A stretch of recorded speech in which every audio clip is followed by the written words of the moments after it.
ustedes. Y después tenemos, en este momento, 3 ayudantes, que son la arquitecta Ione Huarte de Bilbao, el ingeniero Ariel Mario y la ingeniera Florencia Musini, que nos van a acompañar durante todo el cuatrimestre y esperaremos incorporar 2 o 3 personas.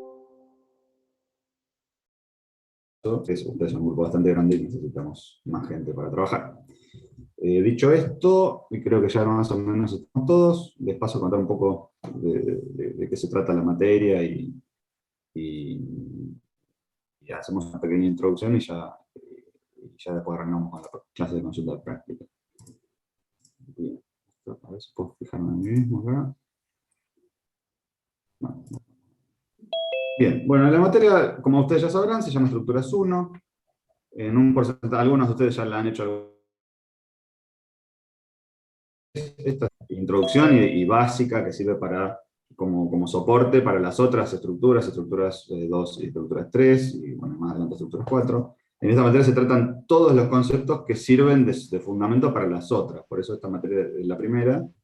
Y esta materia, por eso también a veces es un poco la más densa, porque no alcanzamos a ver por allí tanta aplicación, porque es más conceptual y después la aplicación a distintas materialidades se ve de manera más explícita en las siguientes estructuras. Aunque nosotros en esta vamos a ver algunas aplicaciones como para que no nos quedemos simplemente en la teoría. Bueno, como les decía antes, los docentes que estamos en esta cátedra somos los que les comentaba hace un rato, yo que soy el profesor, tenemos 2 asistentes y en este momento 3 ayudantes, que esperemos en breve tengamos más.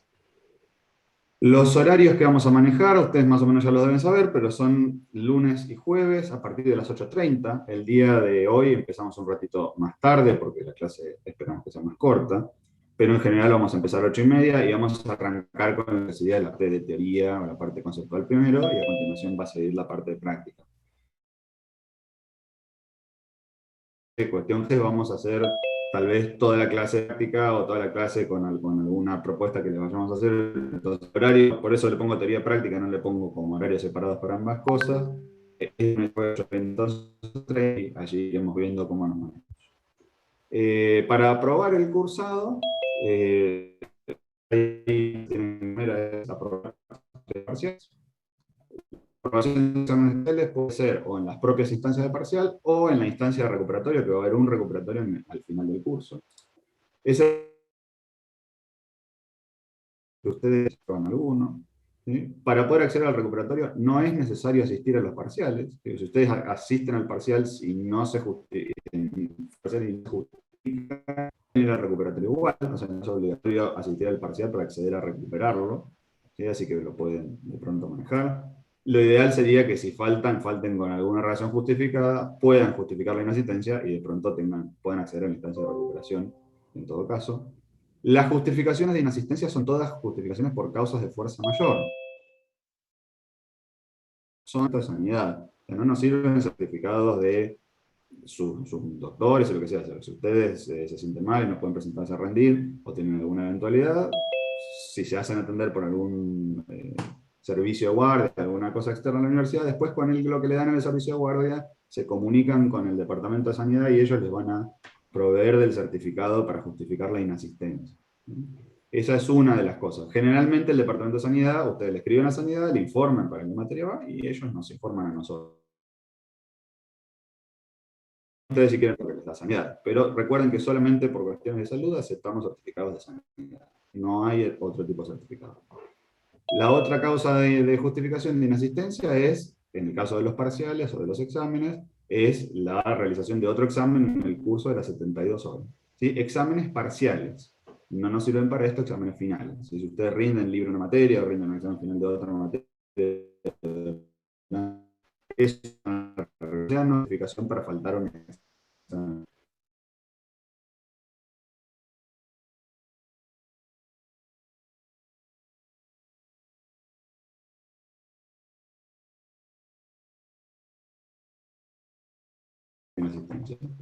Luego tenemos, entonces hay que ver las actividades obligatorias. Como obligatorio tienen que rendir los exámenes en alguna de las instancias. Tienen que aprobarlo en alguna de las instancias, tenemos un examen recuperatorio, y ese examen recuperatorio, si alguno de ustedes ya vio el cronograma, verán que hay un segundo recuperatorio. El segundo recuperatorio no es un recuperatorio el recuperatorio porque sí, es un recuperatorio como para, digamos, complementar si el recuperatorio tuviera algunos puntos que todavía faltan afinar un poco, como para que logren el cursado, ¿sí? O la promoción en todo caso. Este segundo recuperatorio es condicional del primero. Si ustedes al primer recuperatorio acceden independientemente de lo que pase. Si no vienen a rendir ninguno de los 3 parciales y quieren rendir directo en el recuperatorio, lo pueden hacer.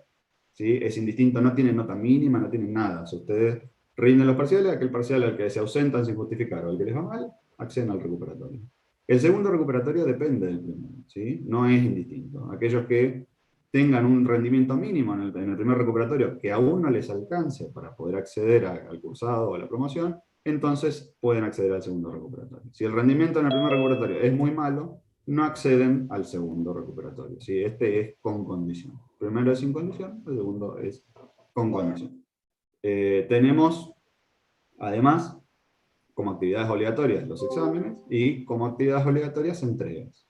Las entregas son ejercicios integradores que ustedes van a tener un cierto tiempo para desarrollar en grupos, y algunas de ellas, además de la propia entrega del ejercicio, la producción que les vayamos a pedir, las van a tener que hacer en forma de exposición. ¿Sí? La asistencia a esas exposiciones, que van a ser 2 o 3, probablemente 2, es obligatoria también. Todos los integrantes de los grupos van a tener que participar. Los grupos van a ser, además, reducidos, van a ser grupos de manejando en la medida de cuando nos podamos organizar un poco mejor como cátedra, ver cuántos somos y demás, veremos cómo los ordenamos ustedes, pero van a ser grupos chicos, las presentaciones van a ser presentaciones cortitas, y esas también son de participación obligatoria. Esto es para lograr alcanzar el cursado, básicamente aprobar los parciales en alguna instancia y ejecutar las entregas y participar de las actividades de exposición de las entregas si estas fuesen necesarias. Después tenemos un sistema de promoción. ¿Sí? El sistema de promoción tiene varias vías, pero en general la forma más general es por suma de puntos. ¿Sí? Esto voy a poner directamente para acá. Entonces, ¿cómo se consigue la promoción? La promoción se puede obtener de 3 maneras. La primera manera es aprobar los 3 exámenes en su primera instancia, ¿sí? Sin tener que necesitar acceder al recuperatorio de ninguno de los 3. Sumar 20 puntos o más, ahora después vamos a ver cómo se suman puntos, y aprobar un coloquio integrado. O sea, si ustedes aprueban los 3 exámenes parciales en primera instancia, suman 20 puntos, no son muchos puntos, y acceden a rendir un coloquio integrador, se aprueban el coloquio, promocionan la materia. La segunda alternativa es aprobar los 3 exámenes en cualquiera de las instancias. Esto quiere decir que pueden recuperar alguno o todos los exámenes. Para estas circunstancias, si ustedes necesitan recuperar alguno de los exámenes, la cantidad de puntos necesaria para promocionar asciende a 34. O sea, pasamos de 20 a 34. En esta circunstancia, también sumar 34 puntos y pasar todas las demás instancias los habilita a rendir un coloquio que les daría la promoción de la materia. Y la última alternativa es aprobar los 3 exámenes en cualquiera de las instancias, parciales o recuperatorios, sumar 40 puntos o más, y esta opción, aquella de los 40 puntos, y aprobar en cualquier circunstancia, no requiere la aprobación del coloquio, es promoción directa. Ahora bien, ¿cómo se suman puntos? Los puntos se suman de distintas maneras. Una manera de sumar puntos es venir a clase. ¿Sí? Nosotros le vamos a tomar asistencia cuando ustedes vengan. ¿Sí? No es obligatorio venir a clase, pero si ustedes vienen a clase suman puntos para promocionar. Entonces ustedes eligen lo que quieren hacer. Para poder sumar 5 puntos necesitan asistir al 85% de las clases. ¿Sí? Comprometidos con la asistencia, ¿no?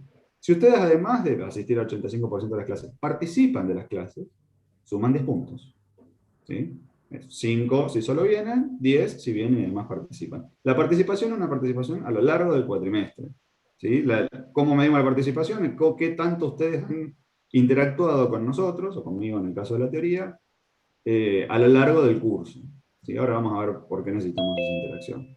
Entonces, esto es participación activa. No es que si yo el primer mes me puse todas las pilas y después hice la plancha porque participé un montón. Esto es promediado a lo largo del curso. ¿Sí? Nosotros necesitamos que ustedes se involucren con la materia, y esta participación activa la vamos a medir ahí. ¿Cómo es participación activa? haciendo preguntas en las consultas que vamos a tener de teoría, participando de las discusiones cuando yo habilite alguna. En algún momento yo voy a hacer preguntas al curso, quien se interese por responder o por tratar de participar, eso es lo que vamos a medir, y de vuelta es a lo largo de todo el curso. O sea, no es necesario que ustedes todas las clases estén ahí presentes, preguntando de manera insistente, pero es necesario que lo hagan a lo largo del curso con frecuencia. ¿Sí? No es para volverse loco, que yo si la clase que viene no tengo nada para preguntar, no hay problema, pero no es que me puedo quedar un mes sin preguntar nada y después veo cómo me arreglo el mes que viene. ¿Sí? La idea es que se vayan interesando por los temas, se vayan preocupando por estudiar, y eso les va a ir generando dudas, se va a ir generando debates. A mí lo que me interesa es que eso se suscite, y eso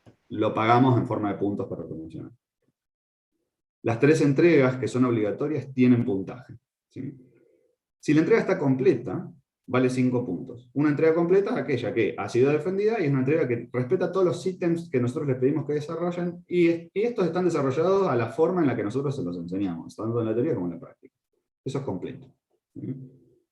Si está incompleto, porque falta alguna cosa, porque no los han desarrollado de la manera en la que se los hemos explicado, porque omiten alguna cuestión que debería haber estado incluida, se consideran 2 puntos. ¿Sí? La defensa, eso, cuando tengamos que presentar, las presentaciones son obligatorias, ya que no suma particularmente, pero una presentación incompleta, en lugar de sumar 5, suma 2. Una falta de presentación, una presentación muy incompleta, donde ustedes no desarrollan la mitad del trabajo y nada, así solamente para cumplir con entrega, los puede conducir a desaprobar el curso. Que no solamente no suma, sino que puede conducir a un mal resultado. Entonces, como vamos a tener tiempo para desarrollar las entregas, y van a tener varias consultas de por medio, preocúpense por ir viendo más o menos cómo van, para ver si les falta algo, si no les falta algo. Vamos a tener mucha consulta, entonces aprovechenla. Cada una de las entregas, por lo menos en las 2 primeras, 5 puntos si está completa, 2 puntos nada más si la entregan incompleta. Y en las entregas, la entrega 1 y 2, vamos a tener una instancia de póster, donde ustedes van a tener que elaborar como si fuera básicamente un póster, donde sintetizan lo que se trabajó en esa entrega, y eso va a estar abierto a votación. ¿Sí? Votación por pares, o sea, por ustedes mismos, van a elegir el póster que más les guste, y votación de parte nuestra, o sea, nosotros vamos a mirar y también vamos a elegir el que nos parece mejor. Los pósters mejor catalogados, o sea, aquellos que tengan la mejor producción, que estén más ordenados, que sean los mejores pósteres, básicamente, van a tener además 2 puntos extra. ¿Sí? ¿Cuántos pósteres podemos elegir? 2 o 3. ¿Sí? No tenemos mucha cantidad. O sea, habrá, tal vez eligen 2 ustedes y uno nosotros, o vamos viendo más o menos cómo lo manejamos. Esos 2 puntos extra son para aquellos que se preocuparon y le pusieron muchas ganas a la producción de ese material. La entrega 3 es una entrega un poco más, que tiene un poco más de producción en términos de lo que les va a llevar a armarla, entonces esa vale 6 puntos, un puntito más que las demás. ¿Sí? La entrega incompleta, como antes, vale 2. Esa no va a tener póster, porque va a ser un material escrito, en forma de una memoria de cálculo probablemente, entonces esa no tiene punto extra por póster, porque no va a haber póster. Además, si ustedes revisaron el cronograma, tenemos una cantidad de actividades que son no obligatorias, están marcadas con fecha y todo. Esas actividades, igual que la asistencia al curso, no son, o sea, ustedes no son mandatorias, o sea, no es necesario que asistan específicamente, pero a nosotros nos interesa que lo hagan, porque son actividades donde vamos a tratar de ver, tal vez de manera práctica, discutir, generar algún espacio de discusión con ustedes, cuestiones de concepto de la materia, como para poder trabajar sobre ellos, interiorizarnos un poco más y tratar de entenderlos. Por lo que la participación de cada una de esas actividades, donde ustedes van a hacer algunas cosas, nosotros les vamos a proponer otra, va a tener una pequeña producción, tal vez una pequeña defensa, todo en el marco de la misma clase, o sea, eso no es con tarea para el hogar. Cada una de esas clases obligatorias suman 2 puntos. Hay 7, o sea que las clases obligatorias en total suman 14. Ustedes pueden elegir si quieren o no quieren venir. Nosotros queremos que ustedes vengan porque nos parece que son interesantes y les van a ayudar a entender mejor muchas cuestiones de la materia, pero ustedes lo pueden manejar. Estas no son obligatorias, pero suman. ¿Sí? Entonces, para promocionar tenemos todos estos caminos, esta forma de sumar puntos. Fíjense que, si nos vamos otra vez al caso inicial, si aprueban todos los parciales en primera instancia y participan, por ejemplo, hacen las 3 entregas completas, ya suman 21 puntos. O sea que con eso, si aprueban los 3 parciales de una y hacen las 3 entregas completas, tienen la cantidad de puntos mínima como para promocionar a través del coloquio. ¿Sí? Si no, tienen que empezar a, digamos, comprometerse con participar del curso. Tienen que venir a clase, tienen que participar de las actividades, no participar algunos puntos más. Entonces estos son todos los caminos. De pronto aquel que tiene más facilidad para rendir los exámenes puede agarrar y decir, bueno, yo me quedo solamente con las entregas y ya. Y aquí los demás, en realidad la idea de todo esto es invitarlos a que ustedes vengan a clase, participen a clase. En general, lo que nosotros observamos es que aquellos alumnos que vienen mucho a clase, particularmente aquellos que participan en clase, les va muy bien. Se tienen altas probabilidades de lograr cursar la materia y en este caso la promoción, digamos, está un poco ligada a esta cuestión de asistencia y participación. Así que lo que queremos un poco es que ustedes vengan porque lo que vemos es que cuando vienen les va bien, entonces queremos que les vaya bien. Así que esta es un poco la idea. Después tenemos, ya dijimos, 3 entregas, cursado, bien. Sobre cómo se van a desarrollar las clases de teoría, las clases de concepto, me gustó esta idea de dividirlo en dos partes. La parte que tienen que hacer ustedes y la parte que les vamos a ofrecer nosotros para acompañarles. Lo que tienen que hacer ustedes para desarrollar la parte conceptual es estudiar, y remarco estudiar, no es solo leer, el material que les damos nosotros para trabajar. ¿Sí? No vamos a tener un tipo de clase expositiva donde, como yo estoy haciendo ahora, yo les voy a hablar durante 1 hora y media y ustedes simplemente se van a sentar a escuchar. ¿Sí? Esto nosotros necesitamos compromiso de parte de ustedes. Ustedes van a tienen el cronograma bien detallado tema por tema sobre qué es lo que hay que ir estudiando y tienen el material de acuerdo al cronograma para ir estudiándolo. Entonces lo que ustedes tienen que hacer es, para la clase que se va a tratar el tema, que aparece en el cronograma, por ejemplo, la clase que viene ya empezamos con la primera parte de teoría, ustedes deberían estudiar ese material. ¿Para qué? Para que en el espacio que tengamos de consulta, tengamos consultas sobre las cuestiones que ustedes encontraron dificultad en ese material. ¿Sí? El material de las primeras partes van a ver que tiene un video y tiene una desgrabación, que es como si fuera un apunte. Para eso hay solamente las 2 primeras clases. Entonces no se acostumbren al video, porque el video no está disponible para todo.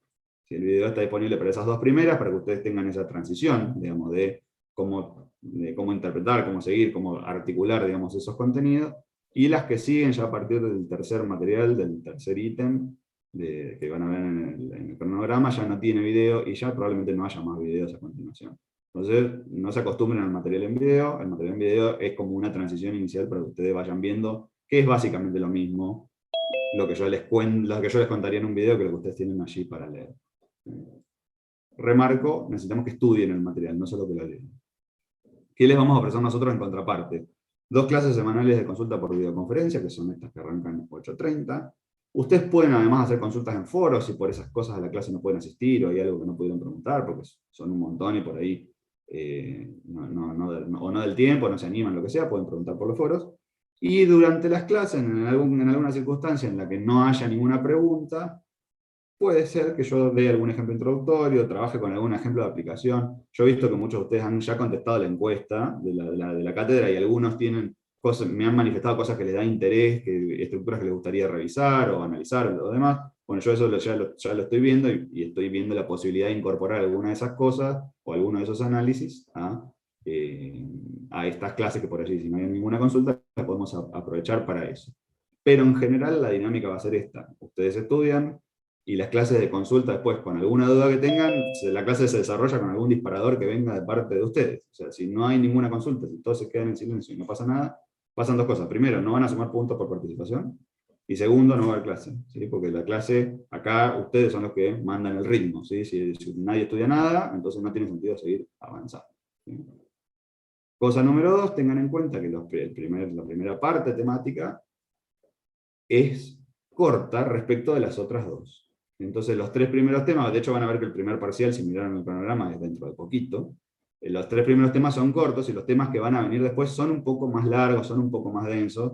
Algunas veces me han dicho, me lleva mucho tiempo leer el apunte. Bueno, son apuntes que por allí, fíjense que si hay 2 clases demandadas a las consultas de eso, significa que es un apunte que tendría que demandar más o menos una semana de estudio. ¿Sí? Entonces, de estudio, obviamente, de que uno se sienta un par de horas a la tarde, lo estudia, viene una consulta y así sigue avanzando.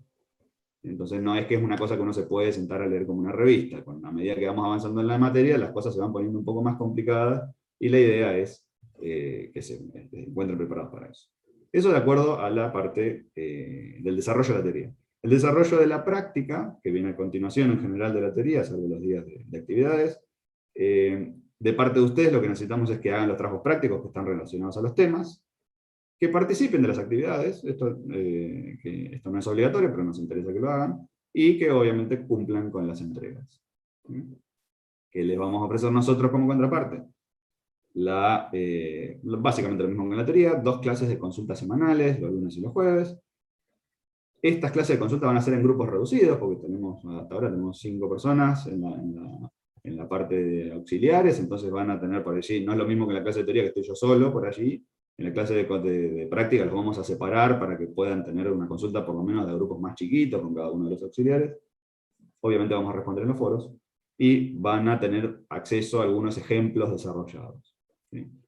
Mi recomendación es, no traten de hacer la práctica solamente a través de los ejemplos de la práctica. ¿Sí? La práctica y la teoría de esta materia están íntimamente ligadas. Entonces, si ustedes intentan acceder a hacer los prácticos sin entender o sin pasar a través de la parte conceptual previa, van a estar aprendiendo una cosa metodológica y mecánica, y a nosotros no nos interesa eso desde ningún punto de vista. Y cuando los vayamos a evaluar, los vamos a evaluar de una forma más conceptual, y si ustedes se quedan solamente con la parte metodológica o mecánica de cómo proceder paso por paso, cuando lleguen a la instancia de evaluación, que se van a encontrar un ejercicio distinto a los que están en la práctica, porque no son los mismos, son del mismo tipo, pero no son los mismos, les va a costar mucho trabajo pasar esa instancia. Entonces mi recomendación es, arranquen con el material de teoría, estudienlo, léanlo, aprovechen la clase de consulta de teoría que van a tener, y empiecen a abordar la práctica cuando más o menos tengan los conceptos de esos trabajos prácticos, por lo menos empezados a entender. ¿Sí? Si ustedes aprenden la práctica sola sin la parte conceptual previa, les va a costar mucho trabajo después hilar la materia. La teoría y la práctica de esta materia no son 2 cosas separadas, ¿sí? La teoría simplemente es lo que justifica lo que ustedes hacen en la práctica, y es un poco necesario que sepan ambas. Dicho está además, dicho sea de paso, y son conceptuales. No vamos a tener preguntas de teoría como una deducción de fórmulas, pero pueden haber preguntas respecto de los conceptos. Entonces, no se queden solamente con hacer los trabajos prácticos. Y más allá de que está bueno que vengan a clase por una cuestión de que van a sumar puntos, pero la idea es que vayan llevando las 2 cosas en paralelo. Más aún si les interesa promocionar, la promoción implica que aprueban el cursado, o sea que tienen un rendimiento mínimo en el cursado, por lo que van a tener que también certificar que alguna cuestión no se puede saber. Bien, esto ya se las había comentado. Las evaluaciones son 3 exámenes parciales, un recuperatorio y el recuperatorio complementario, como ya les había dicho antes. Sistema de promoción ya lo vimos. Y ya, por mi parte, creo que sobre el sistema cursado ya estoy. No sé si alguna de las asistentes quiere agregar algo, o alguno de los grupos de cátedra auxiliares, si me olvidé de alguna cuestión.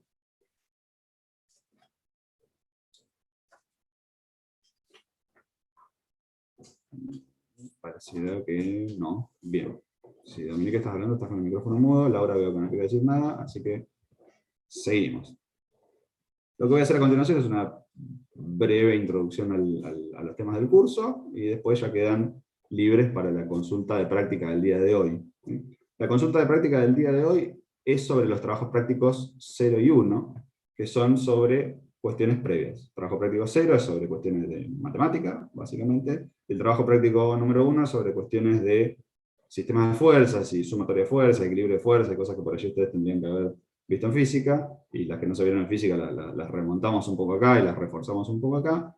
Esos 2 trabajos prácticos son los que tienen consulta a continuación, así que sigamos entonces con la introducción al curso, básicamente, más allá de todo el sistema de cursado y demás. Hasta aquí, antes de pasar, ¿hay alguna consulta que alguien quiera hacer, algún planteo que quieran dar?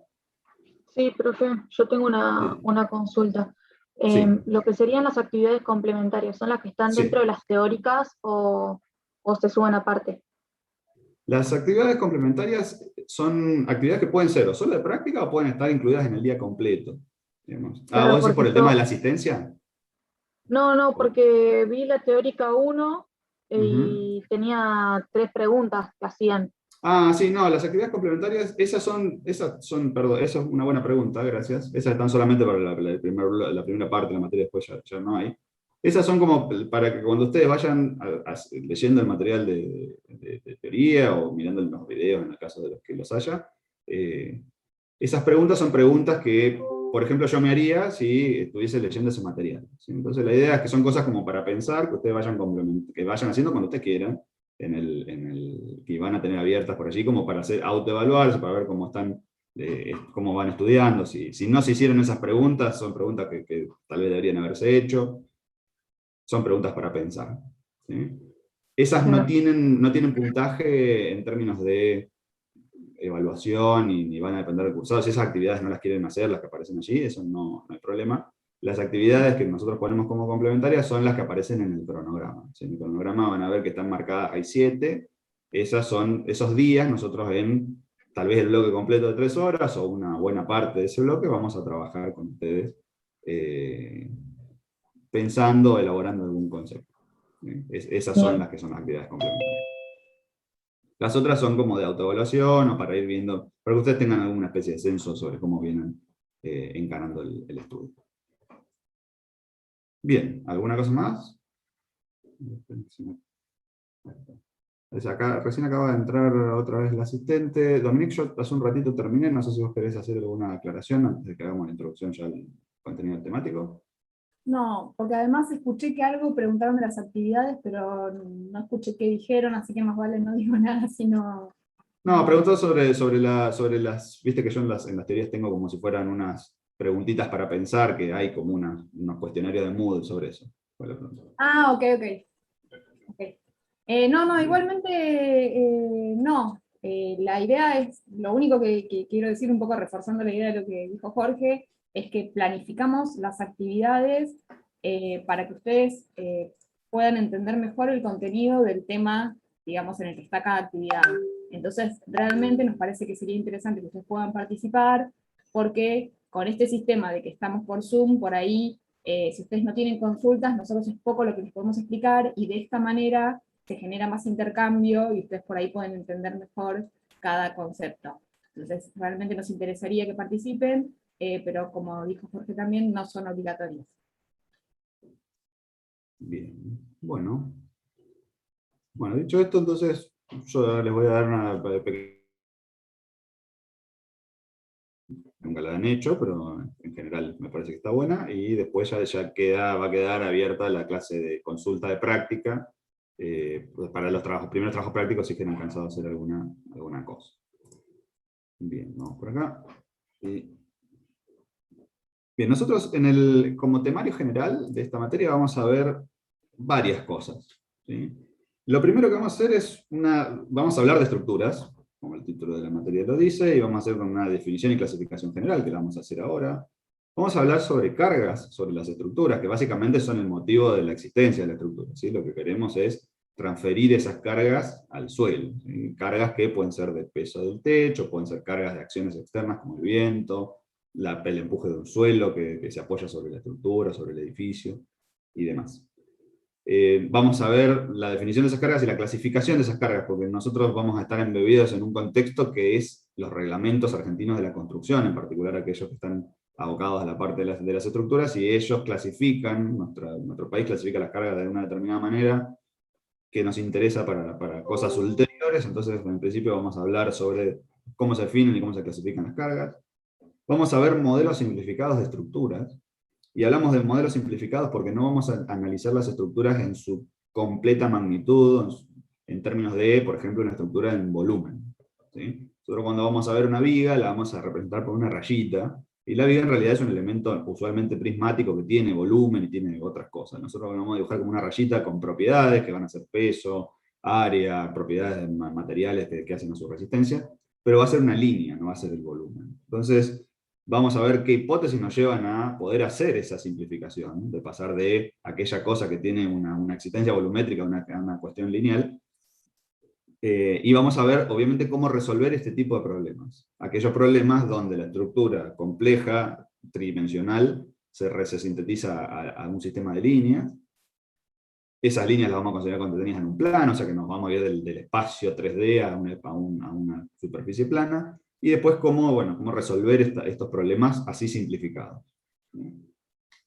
Vamos a ver lo que llamamos análisis de carga en proyectos de arquitectura. Yo para esto estoy viendo cómo coordinar con la materia de construcciones que ustedes tienen, donde allí ustedes van a ver cómo se construye un techo. Bueno, por ejemplo, la idea nuestra es articular con ellos y ver cuánto pesa ese techo que ustedes están viendo cómo se construye en construcción de edificios. de manera tal de poder determinar las cargas que transfieren a la estructura y con ello poder determinar la aptitud de la estructura finalmente. Vamos a hacer análisis de tensiones y de estados límite, que eso es algo que vamos a definir un poco más adelante, pero bueno, las cargas producen deformaciones de la estructura. ¿Cuánto se deforma la estructura? Bueno, lo necesario para poder generar una reacción. Aquí estamos con las leyes de Newton, ¿sí? El principio de acción y reacción. Bueno, tanto como para hacer una reacción que equilibre la carga externa. Si esa deformación no alcanza a generar la reacción, lo que hay es una deformación excesiva y la posterior rotura, que a nosotros no nos interesa. O sea que en principio nos interesa saber cómo se desarrollan esas tensiones y esas deformaciones, o sea que vamos a analizar eso. Y vamos a definir en estructuras algo que llamamos estados límite, ¿sí? Que no son cuando la estructura se rompe, sino que es cuando la estructura alcanza un cierto estado para el cual deja de ser útil. ¿Sí? Por ejemplo, se ha deformado mucho. Un estado límite es un estado de formación. ¿Sí? Si tenemos una estructura que se deforma un montón, no nos sirve para el proyecto, entonces ya tenemos que pensar en otra cosa. ¿Sí? Los estados límites pueden ser de deformaciones, que por ahí es el más tangible, o pueden haber otros que tienen que ver con el desarrollo de tensiones, que lo vamos a ir analizando en la última parte de la materia. ¿Sí? Vamos a ver una introducción general a las verificaciones que se tienen que hacer sobre estos estados límite, ¿sí? Y lo que vamos a ver a lo último, cuando podamos haber pasado por todo el ciclo de la materia, va a ser una introducción a la definición de los proyectos de estructura enmarcados en los proyectos de arquitectura o en paralelo con los proyectos de arquitectura. Esto va a ser introductorio porque después en las materias que se dedican específicamente a materialidades, como ser estructuras 2, que tiene que ver con estructuras de acero y de madera, estructuras 3, que tienen que ver con estructuras de hormigón armado, allí van a haber cuestiones específicas del proyecto de ese tipo de estructuras. Nosotros aquí no nos enfocamos en una materialidad, esta materia es más general. Entonces vamos a ver algunas cuestiones de tono general, para eso que nos van a permitir después continuar con las demás. Lo que vamos a ver ahora es una clasificación general, por definirlas y separarlas de alguna manera, de sistemas de estructuras. Entonces, lo primero que tenemos que saber sobre estructuras es que las estructuras son primero elementos sólidos, son sólidos tridimensionales. Siempre tengan en cuenta cuando dibujan una rayita, que esa rayita representa una cosa que tiene volumen, y a veces ese volumen es un volumen grande, y no nos podemos quedar en la rayita, a veces hay que pensarse un poco la forma de la estructura. Son sólidos en reposo, o sea que están quietos. Obviamente están apoyados en el suelo, se apoyan de alguna manera. Una parte de la estructura puede estar colgada a otra cosa, pero después en algún momento la estructura se tiene que apoyar, nada flota acá, y están apoyados en el suelo. Quiero decir en el suelo, no en el agua, no en ninguna otra cosa. Y están obviamente destinadas a soportar la acción de las cargas. Las cargas pueden provenir del peso propio del edificio, que muchas veces son las cargas más importantes, pero pueden provenir también de otras cosas, como por ejemplo el empuje del viento. Nosotros acá en Bahía estamos en una de las zonas más ventosas del país, entonces aquí el viento es importante. Esos edificios altos que ustedes ven allí por el centro se diseñaron para soportar la carga de viento que se produce sobre sus fachadas.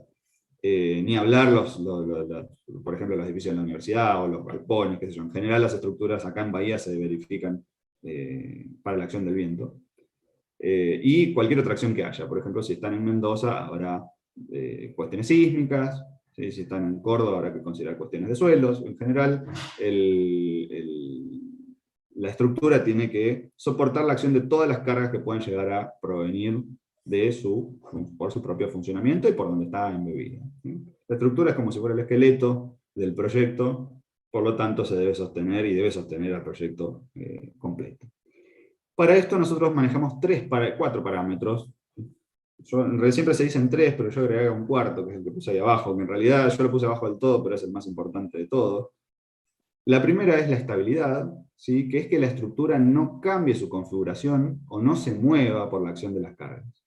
¿Sí? Una estructura estable es aquella que, habiendo aplicado las cargas, no modifica su forma, no modifica su configuración.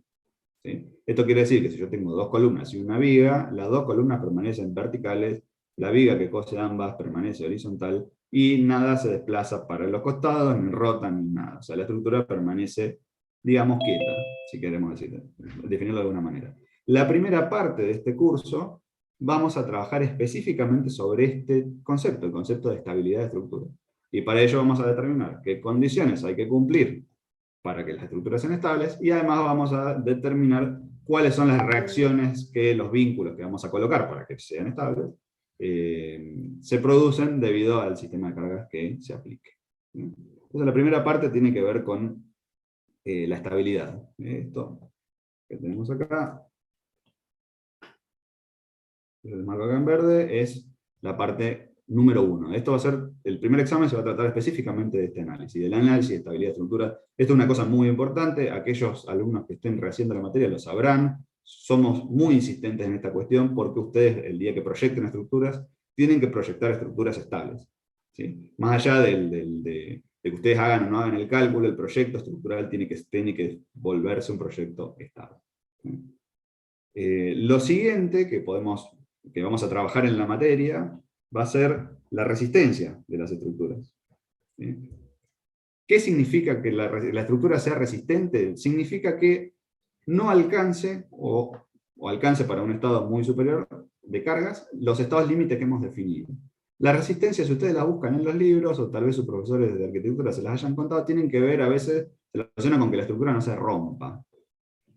Nosotros, en general, ninguna disciplina de cálculo estructural jamás se trabaja a partir de criterios de rotura. Nadie diseña una estructura para que su estado límite sea la rotura, ¿sí? Los estados límites que vamos a trabajar tienen que ver con otras cosas, no es la rotura, pero si se lo quieren imaginar así como una cosa inicial, sería que la estructura resista las cargas, o sea que no se rompa cuando uno cuando bajo la acción de las cargas para las cuales va a estar trabajando ese edificio, ¿sí? Esa estructura.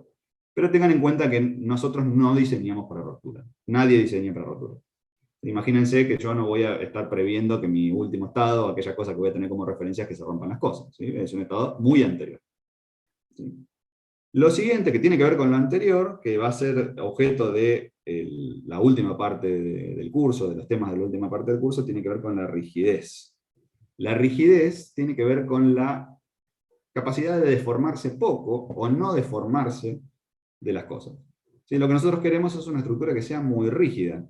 ¿Esto qué quiere decir? Que se deforme muy poquito bajo la acción de las cargas que tenga que soportar.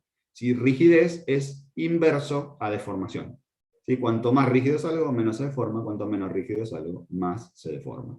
Entonces, aquí tenemos la tríada de la estructura desde por lo menos el punto de vista físico, que es que sea estable, ¿sí? Que se mantenga en pie, digamos, cuando bajo la acción de las cargas, ¿sí? Que no cambie su configuración a una distinta, que sea resistente, ¿sí? Que no alcance un determinado estado límite que vamos a definir un poco más adelante, si se lo quieren imaginar de manera previa, por ejemplo, que no se rompa, pero sepan que no es a dónde vamos a ir.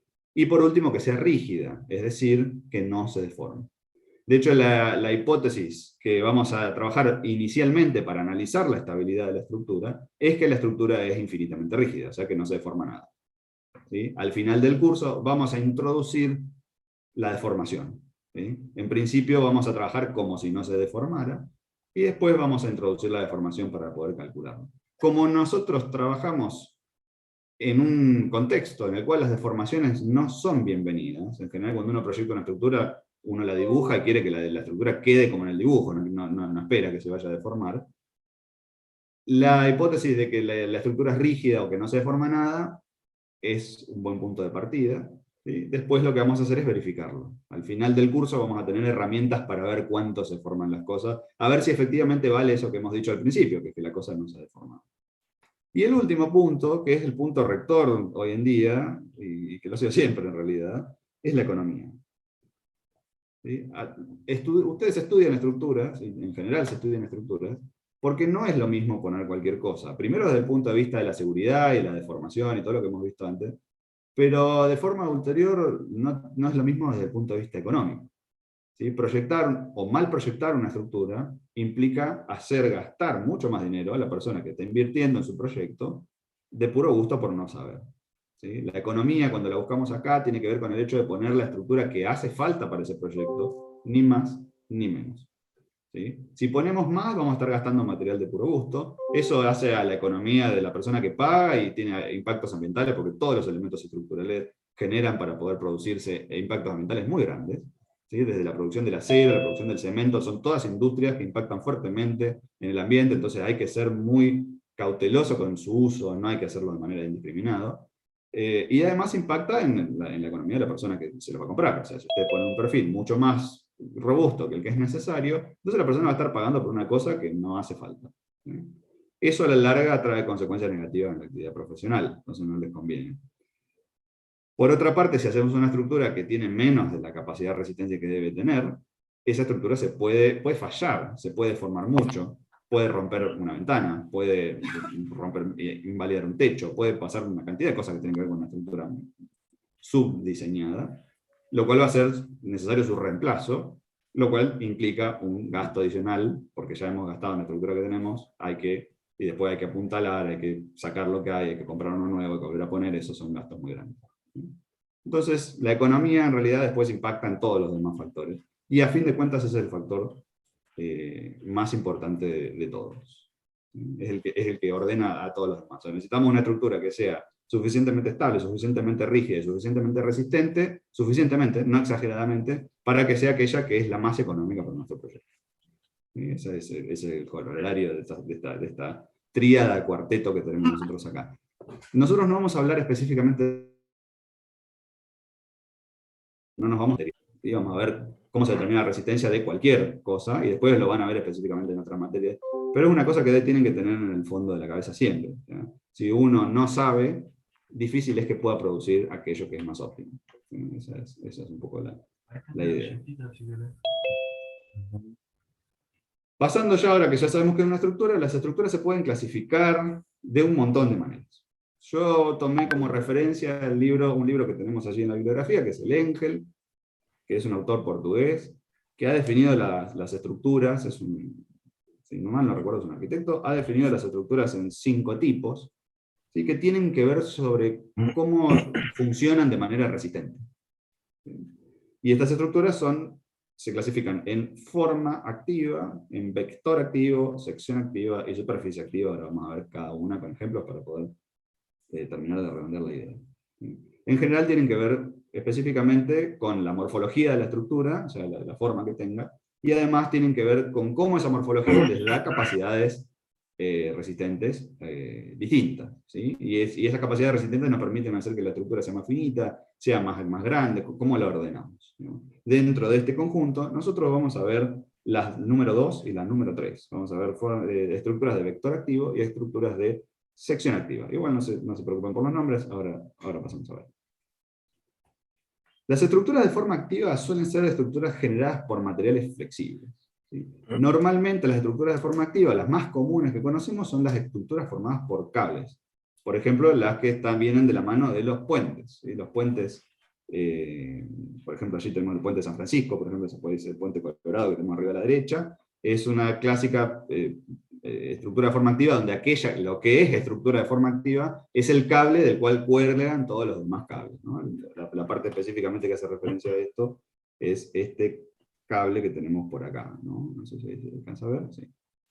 Este cable que tenemos acá es un elemento de forma activa, ¿sí? Su resistencia se da por la configuración que adopta ese cable cuando está cargado, ¿sí? Esa configuración no es una configuración cualquiera, ¿sí? Es una configuración que se ha estudiado particularmente, ¿sí?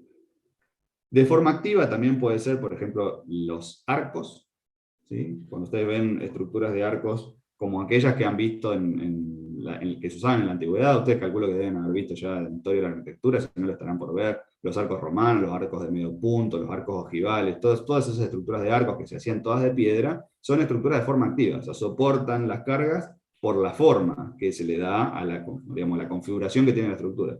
Si nosotros tomáramos el mismo material, esas piedras, y las pusiéramos de una forma distinta, probablemente no resistirían de la misma manera, ¿sí? Fíjense que allí está la diferencia entre los arcos, por ejemplo, las vigas de piedra que se usaban en los templos romanos horizontales, las más antiguas, que tenían luces muy cortas, y los arcos que después se usaban en las catedrales, que permitían tener luces bastante mayores. ¿Sí? ¿Por qué? Porque era un uso de la forma, pasamos de la forma recta a la forma de arco, que permitía, para ese tipo de material, que tiene ciertas dificultades, generar separaciones más grandes, ¿sí? Generar una transferencia de cargas distinta por la forma, ¿sí? Acá tenemos yo les dibujé acá este arco que tenemos acá, que es un arco de chapa, digamos, el que tiene abajo a la izquierda, pero no podría aplicar tranquilamente a otras cosas similares. Después tenemos otro tipo de cosas, como por ejemplo las tiendas y las estructuras neumáticas, o todas las estructuras que tienen que ver con, que están muy de moda ahora, que son esas telas tensas y demás. Bueno, todos esos sistemas que ustedes ven son sistemas que dependen de la forma.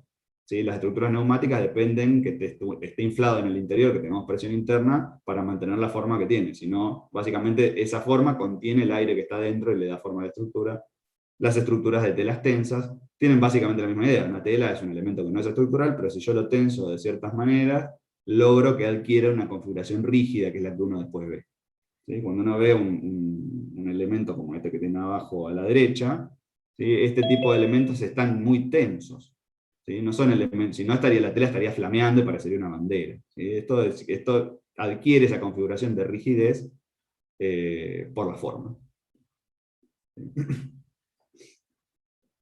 Profe, perdone que lo interrumpa. Se Sí. está viendo bastante mal la imagen. Ajá, ok. Bueno, pasamos. Voy a hacer un minuto y ya lo resuelvo. Sí, se ve como pixelado. Como... Sí. Ah. El texto antes lo habían visto, ¿lo veían bien? Sí, pero de pronto se empezó a ver mal, creo que en esta Ah. diapositiva. Puede ser por la conexión, porque somos un montón. Pero Sí, de todas bueno. maneras, ahora lo acomodo, denme un minuto. O lo voy a intentar acomodar. Vamos a ver cómo hacer. Todo por acá. A ver si le puedo compartir directamente. Listo.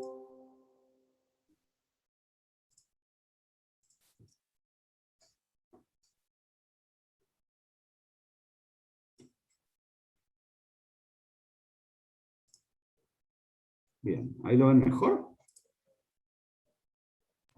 Sí, perfecto. Sí, ahí se ve perfecto. Buenísimo, bien. Entonces, como les decía, para resumir, forma activa son aquellas estructuras donde la forma interviene de alguna manera en la capacidad resistente. Acá arriba tenemos el puente de San Francisco, que tiene la forma del cable que une las dos torres, el cable curvo, se diseña específicamente para para dotar de una cierta capacidad resistente al conjunto.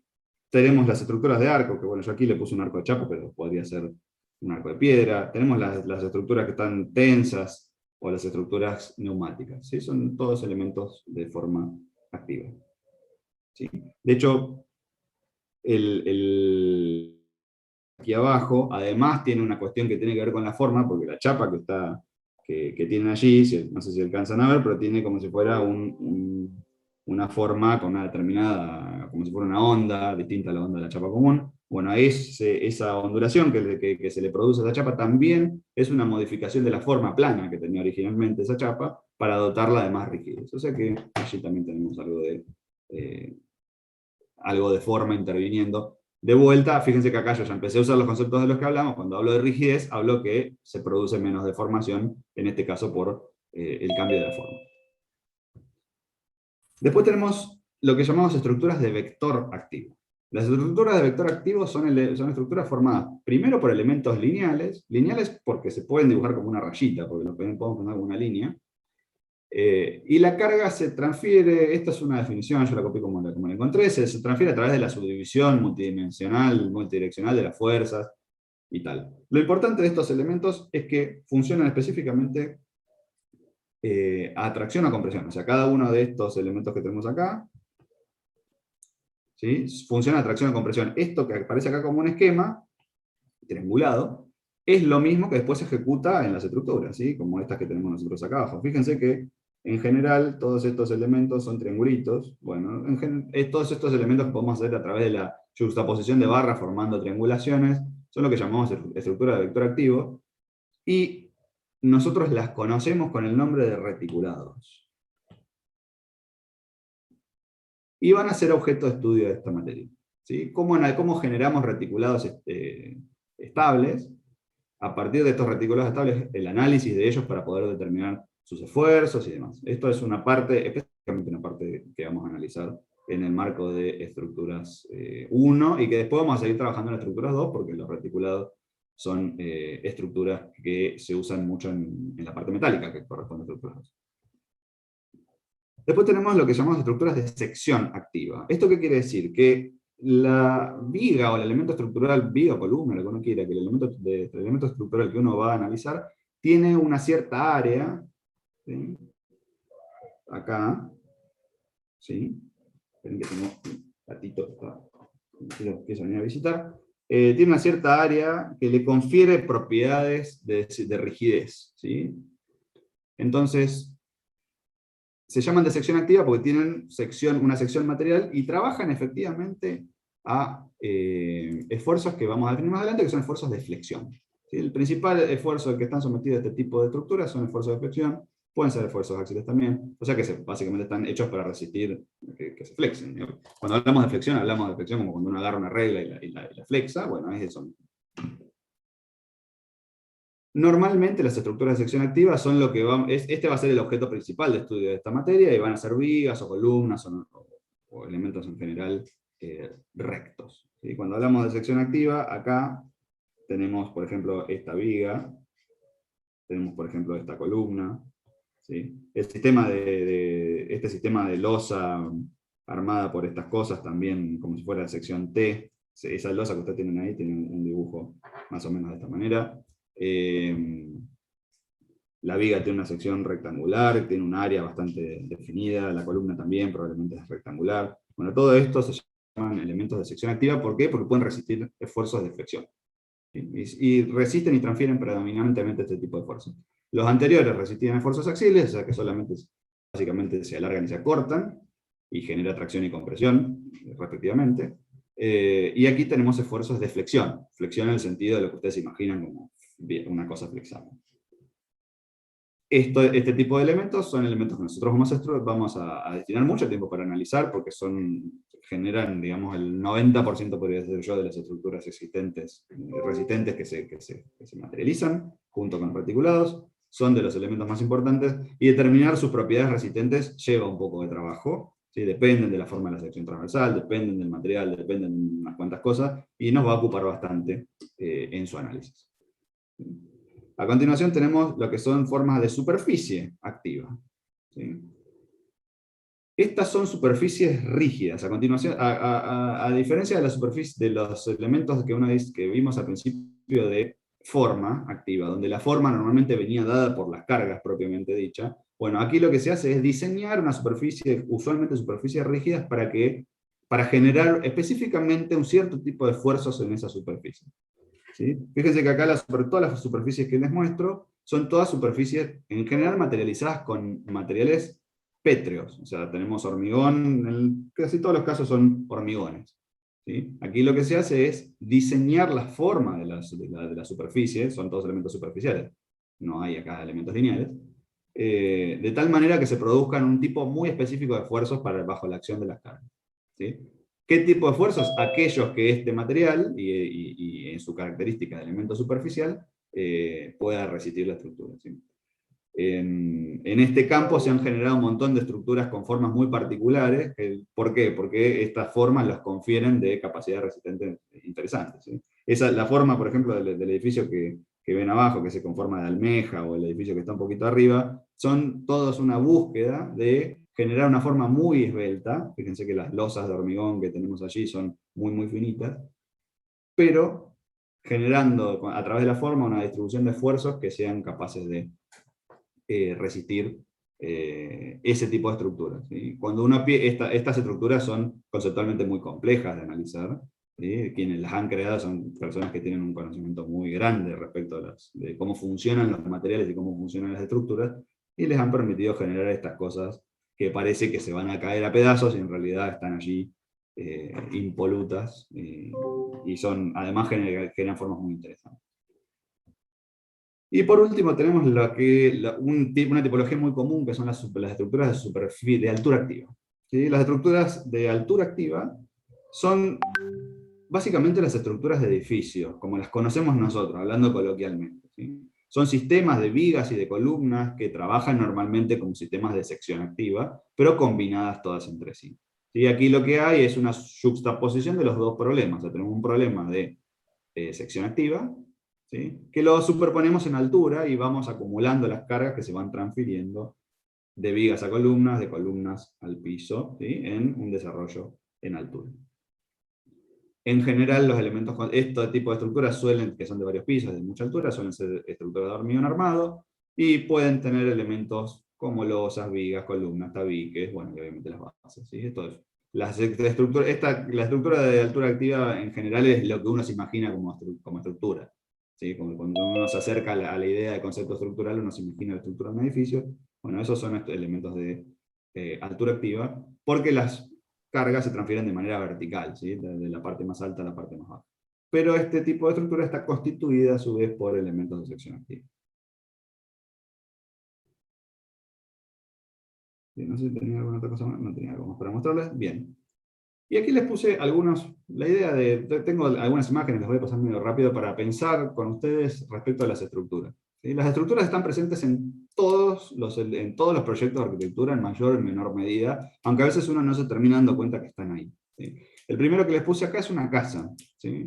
Una casa de 2 plantas que tiene un entrepisito por ahí arriba y demás. Esta casa de 2 plantas que nosotros tenemos acá, sus elementos de cerramiento perimetral corresponden por lo menos con una parte de la estructura. ¿Sí? Uno normalmente no lo piensa, porque cuando uno diseña una estructura chiquita, una casa chiquita como esta, no se pone a pensar, tal vez en algunos casos, en estructuras muy complejas, pero aquí los muros son la estructura, o una parte de la estructura de la casa. Entonces acá tenemos un elemento, me voy a poner un poquito más grueso porque no se ve nada, todo por acá, tenemos un elemento estructural que está materializado a través del muro. Todo por este lado, todo por este lado. ¿Sí? Sobre esos muros, a su vez, transfieren las cargas a estos elementos que tienen acá, que ustedes en construcción de edificios van a empezar a ver seguramente, por lo menos cómo aproximarlos, que son las fundaciones de la estructura. Son el último elemento que transfiere la carga después al suelo. ¿Sí? Los muros son elementos estructurales, y son elementos estructurales que tienen poca capacidad resistente en general, porque el ladrillo, si ustedes lo miran medio feo, se quiebra, pero que resisten por la cantidad de material que yo pongo. Un muro es resistente porque el muro tiene un montón de material para resistir las cargas que se transfieren a él. Entonces, los esfuerzos efectivos que tienen los muros son bajos. ¿Por qué? Porque los muros son elementos que tienen mucha sección transversal, decimos nosotros, tienen mucha área, tienen mucho material para resistir, si uno lo quiere ver de esa manera. ¿Sí? ¿Qué resisten estos muros? Resisten las cargas que se vienen de acá arriba, que por lo menos, en principio, esto no se está viendo porque está en un color medio, las cargas que provienen de por acá. ¿Sí? Y acá tenemos otro elemento estructural. Estas cosas que están dibujadas acá, necesariamente son elementos estructurales. Acá podrían ser, por ejemplo, la tirantería del techo, que sostiene las cargas que provienen de distintas cosas. Por ejemplo, de las tejas que están encima, del cielo raso que está colgado debajo, las cargas que provienen de la propia construcción, de la gente caminando por encima de ellas para poder armar el techo, entre otras cosas. Entonces acá tenemos las cargas que provienen del techo, que pueden venir de todas estas cosas que les comentaba. Esas cargas después se vienen a parar a los muros, y los muros se las van llevando para abajo. ¿Sí? Los muros, fíjense que son una viga, es un tirante de techo, es un elemento que es lineal, y un muro es un elemento superficial. Tiene muchísimo más cantidad de material un muro que un tirante. Por esto el muro puede ser de un material mucho más débil, si lo queremos hablar de alguna manera, que esos tirantes que después sostienen el techo. Y después esto viene a apoyar acá, ¿sí? Viene a apoyar en el suelo. El suelo también es un material estructural, que lo vamos a estudiar como tal en Estructuras 2, pero su capacidad resistente es mucho menor que la de cualquier otro material estructural que tengamos. O el suelo resiste menos que un ladrillo, en general. Entonces, ¿qué tenemos que hacer para poder transferir esas cargas al suelo y que el suelo como material no se nos deforme, mantenga su rigidez? Es generar apoyos amplios. Fíjense que cuando ustedes hacen bases, las bases son siempre anchas. ¿Sí? ¿Por qué las bases son grandes? Porque lo que queremos hacer es uniforme, no tiene mucha capacidad. ¿Sí? Si nosotros tenemos materiales muy resistentes, las superficies pueden ser chiquitas. Si tenemos materiales poco resistentes, las superficies tienen que ser grandes. Fíjense que son grandes en el desarrollo, por ejemplo, de los muros, que el material de ladrillo no es muy resistente, y el material de suelo es menos resistente todavía, entonces necesitamos ampliar la superficie de apoyo para que tener una superficie mayor y que se distribuyan de mejor manera. Otros elementos estructurales que tenemos acá son, por ejemplo, esta tirantería que está marcadita acá, que es la tirantería del entrepiso del primer piso.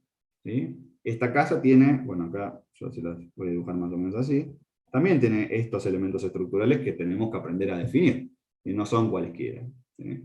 ¿Por qué tenemos que aprender a definir? Porque estos elementos vienen en una diversidad de tamaños. Estos pueden ser esos chiquititos que pusimos ahí, separados esa cantidad, o pueden ser otros mucho más grandes, separados más cantidad, con otros elementos cruzados. Entonces, ¿cuál vamos a poner? Depende un poco del diseño, depende de algunas reglas de construcción, que ustedes las van a ver en construcción de edificios, pero tenemos que ser capaces de entender cuál vamos a usar en cada caso. ¿Sí? Acá tenemos básicamente una repetición de lo mismo. Para el entrepiso tenemos una pequeña estructura. ¿Por qué esta estructura es chiquita? Porque lo que sostiene tampoco es demasiado importante.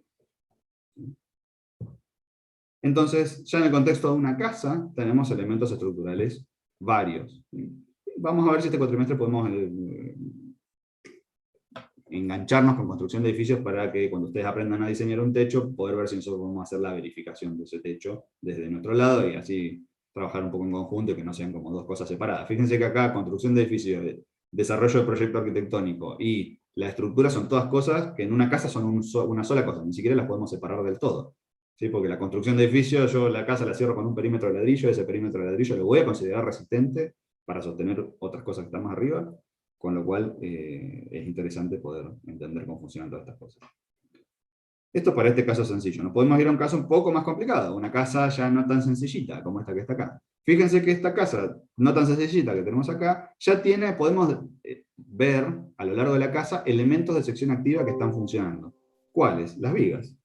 Esta viga que está acá.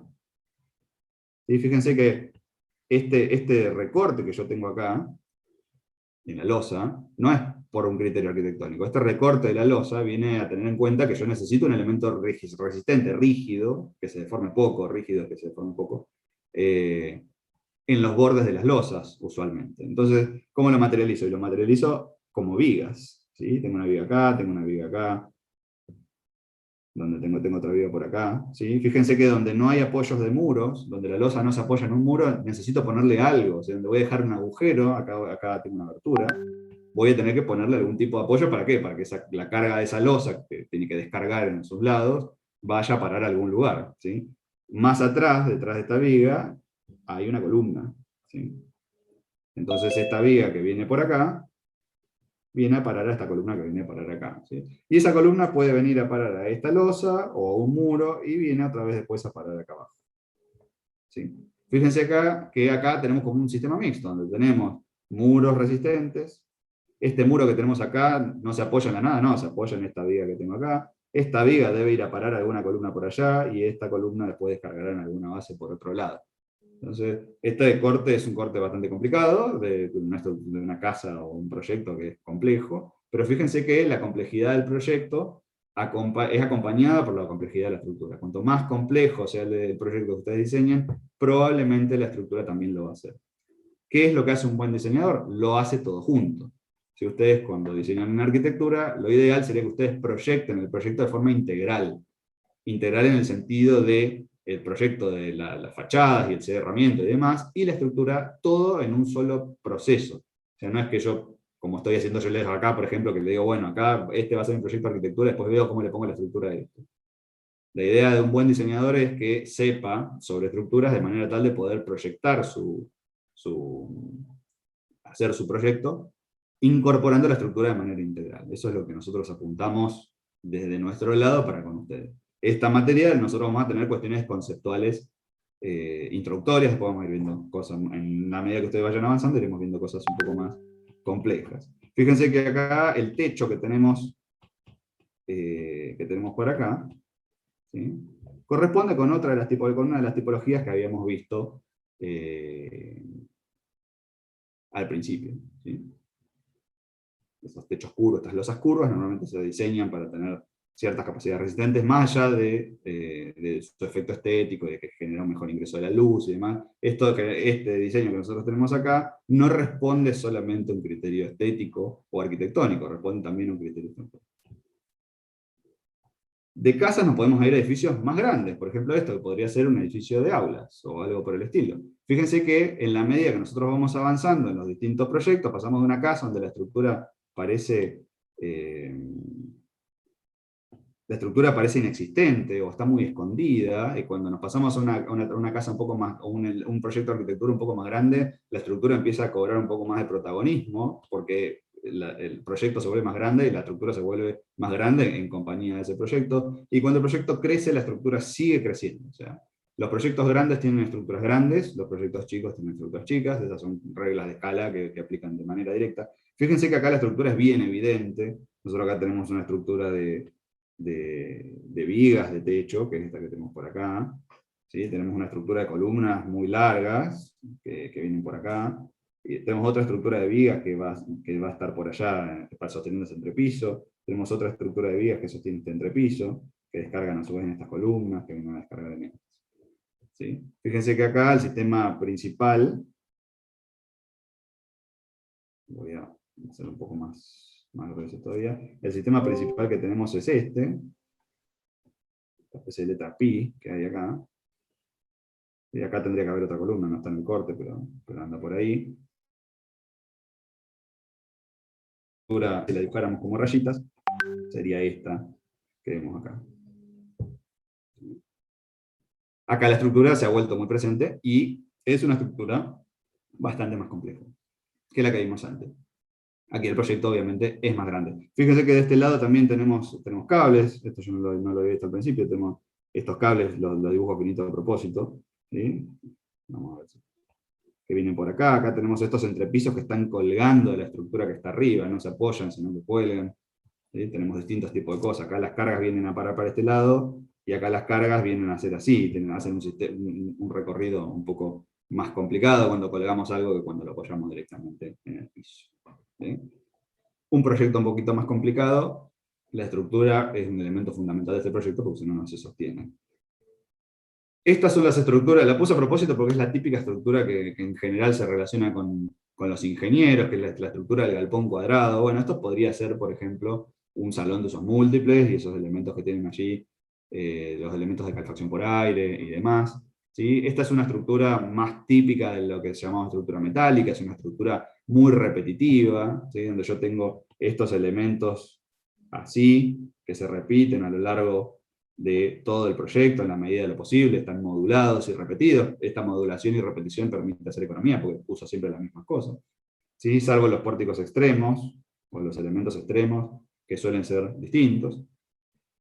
A estos elementos que tenemos así, fíjense que esto es un plano. ¿Sí? Con plano, y acá tenemos elementos ya como los que hemos definido, de vector activo. ¿Sí? Estos elementos que tenemos acá trabajan fundamentalmente en el plano en el que están contenidos, ¿sí? En este plano, ¿sí? Y van a ser objeto de estudio de nuestra materia. Nosotros vamos a analizar muchas cosas que tienen esta pinta, ¿sí? Que son cosas que los podemos dibujar como si fueran rayitas, ¿sí? Y que están contenidos en un plano. Esa es un poco la idea de la estructura que vamos a analizar. Esta estructura que uno dice, bueno, no está integrada en el proyecto de arquitectura, no es tan interesante, esta estructura normalmente se oculta completamente. ¿Sí? Si estos fueran, por ejemplo, los edificios del campus de Paligüe, de la universidad, tienen una estructura para el techo específicamente, porque el cerramiento lateral de muros hace de elemento resistente, como en las casitas, pero los elementos de techo son muy parecidos a estos. ¿Sí?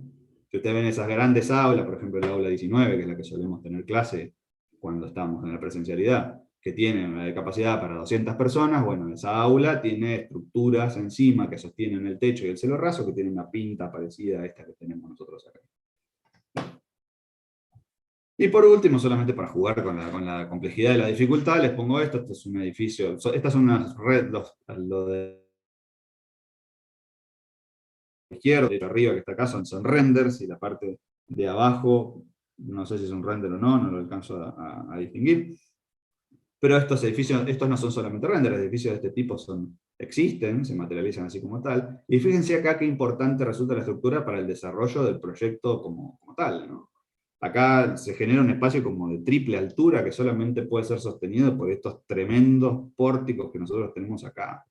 ¿Sí? Estas cosas, fíjense que acá se ve esta misma viga que nosotros tenemos de este lado, es la que acá se ve en otro lado. Fíjense esto es lo que nosotros llamamos estructura de sección activa. Fíjense la enorme sección, o el enorme perfil que voy a tener que tener allí, que puede ser de hormigón, o tal vez es metálico y es hueco, al principio no lo sabemos, para poder soportar después todo el piso que está encima, ¿sí? Poder generar ese espacio abierto, súper interesante que tiene ese edificio, que balconea inclusive a otras cosas que están por allí abajo, ¿sí? Todos estos proyectos donde nosotros tenemos muchos espacios abiertos, donde aparentemente no hay estructura, en realidad hay una enorme estructura alrededor en otros lugares. En este caso la estructura se decidió ser protagonista a propósito, ¿sí? Y incluso se la destacó con otros colores, porque muchas veces la estructura como elemento visto, que puede ser entendido por la gente que usa los edificios, es una manera de que la gente se sienta más segura. O sea, cuando yo veo y yo interpreto la estructura, aunque sea de manera visual, digamos, que uno no la entienda de la física o de la matemática como la van a entender ustedes, a todos en general, cuando vemos una estructura de techo, solemos observar las vigas y solemos observar las columnas, y uno intuitivamente sabe que esa viga apoya en esa columna y que más o menos la cosa se sostiene o cómo se sostiene la cosa. Entonces esa es un poco la idea de lo que se ve aquí. Esto pórtico enorme que nosotros vemos acá se repite después en planta baja, generando una altura todavía más grande, que es este que está acá. Ese edificio, que nosotros tenemos, un edificio que tiene como 50 pisos, no sé cuántos pisos tiene por arriba, tiene en planta baja tiene como una cuádruple, quíntuple altura, que lo deja completamente despejado. Sí, Dominic, no sé si querías. Perdón, ahora Sí. bajo la mano. No, quería interrumpirte 2 segundos para hacer una Sí. aclaración ahora que están en estructuras 1, porque después me pasa Sí. que llegan a estructuras 4 y me hacen planteos como que la estructura tiene que estar en grilla. Ojo que no es que la estructura sí o sí tenga que estar en una grilla, ¿sí? Hay tipologías de estructuras como la metálica, que se presta más a que hagamos pórticos todos iguales, pero en esto que están viendo, por ejemplo, que les está mostrando Jorge, ven que la estructura no está en grilla. Entonces, no se condicionen, en líneas generales, para los talleres, para todo lo que van a ir haciendo de acá hasta el final de la carrera, a que sí o sí la estructura tiene que estar en una grilla, ¿sí? Lo digo ahora porque el otro día estuvo rindiendo un chico en estructuras 4 y me venía con la grilla, entonces ya que estamos en estructuras 1, ya aclarémoslo, no necesariamente tiene que estar toda una grilla regular, ¿sí? Sí.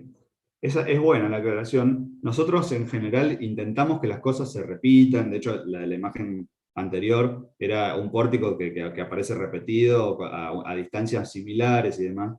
En general eso repercute en que la estructura es más económica. O sea, cuando uno tiene elementos de repetición, normalmente esos elementos de repetición sirven para justamente ahorrar el material, porque si yo tengo distintos elementos puestos de distintas maneras, generalmente tengo diversidad de columnas, diversidad de vigas, lo cual hace compleja a la estructura de la materialidad, y además también lo hace desde el lugar de la constructividad. O sea, si ustedes tienen un edificio, por ejemplo, de este tipo, acá en Bahía Blanca, por ejemplo, es un edificio muy difícil de hacer porque uno tiene que tener mano de obra muy calificada que entienda y que haga muy bien el replanteo. Digamos. Hay unas cuestiones que son más allá de las cuestiones proyectuales.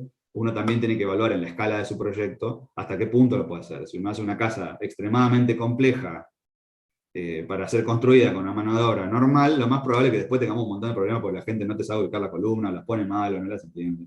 Demás. Entonces, la regularidad de la estructura de la que le habla Dominique, en el sentido de armar una grilla donde todas las vigas y todas las columnas están puestas en cada lugar, impacta en la economía del proyecto en una primera parte. Es deseable, pero no es estrictamente necesaria. Es un poco lo que dice Dominique también. Por allí, lo interesante es que ustedes, cuando diseñan la estructura, entiendan qué va a apoyar en qué. O sea, si ustedes no van a hacer una grilla regular donde todas las columnas están alineadas en una sola fila, sí de todas maneras tendrían que pensar dónde va a descargar la columna que no va a descargar en una línea recta. Digamos. El proceso de elaboración estructural pasa un poco por ese lado.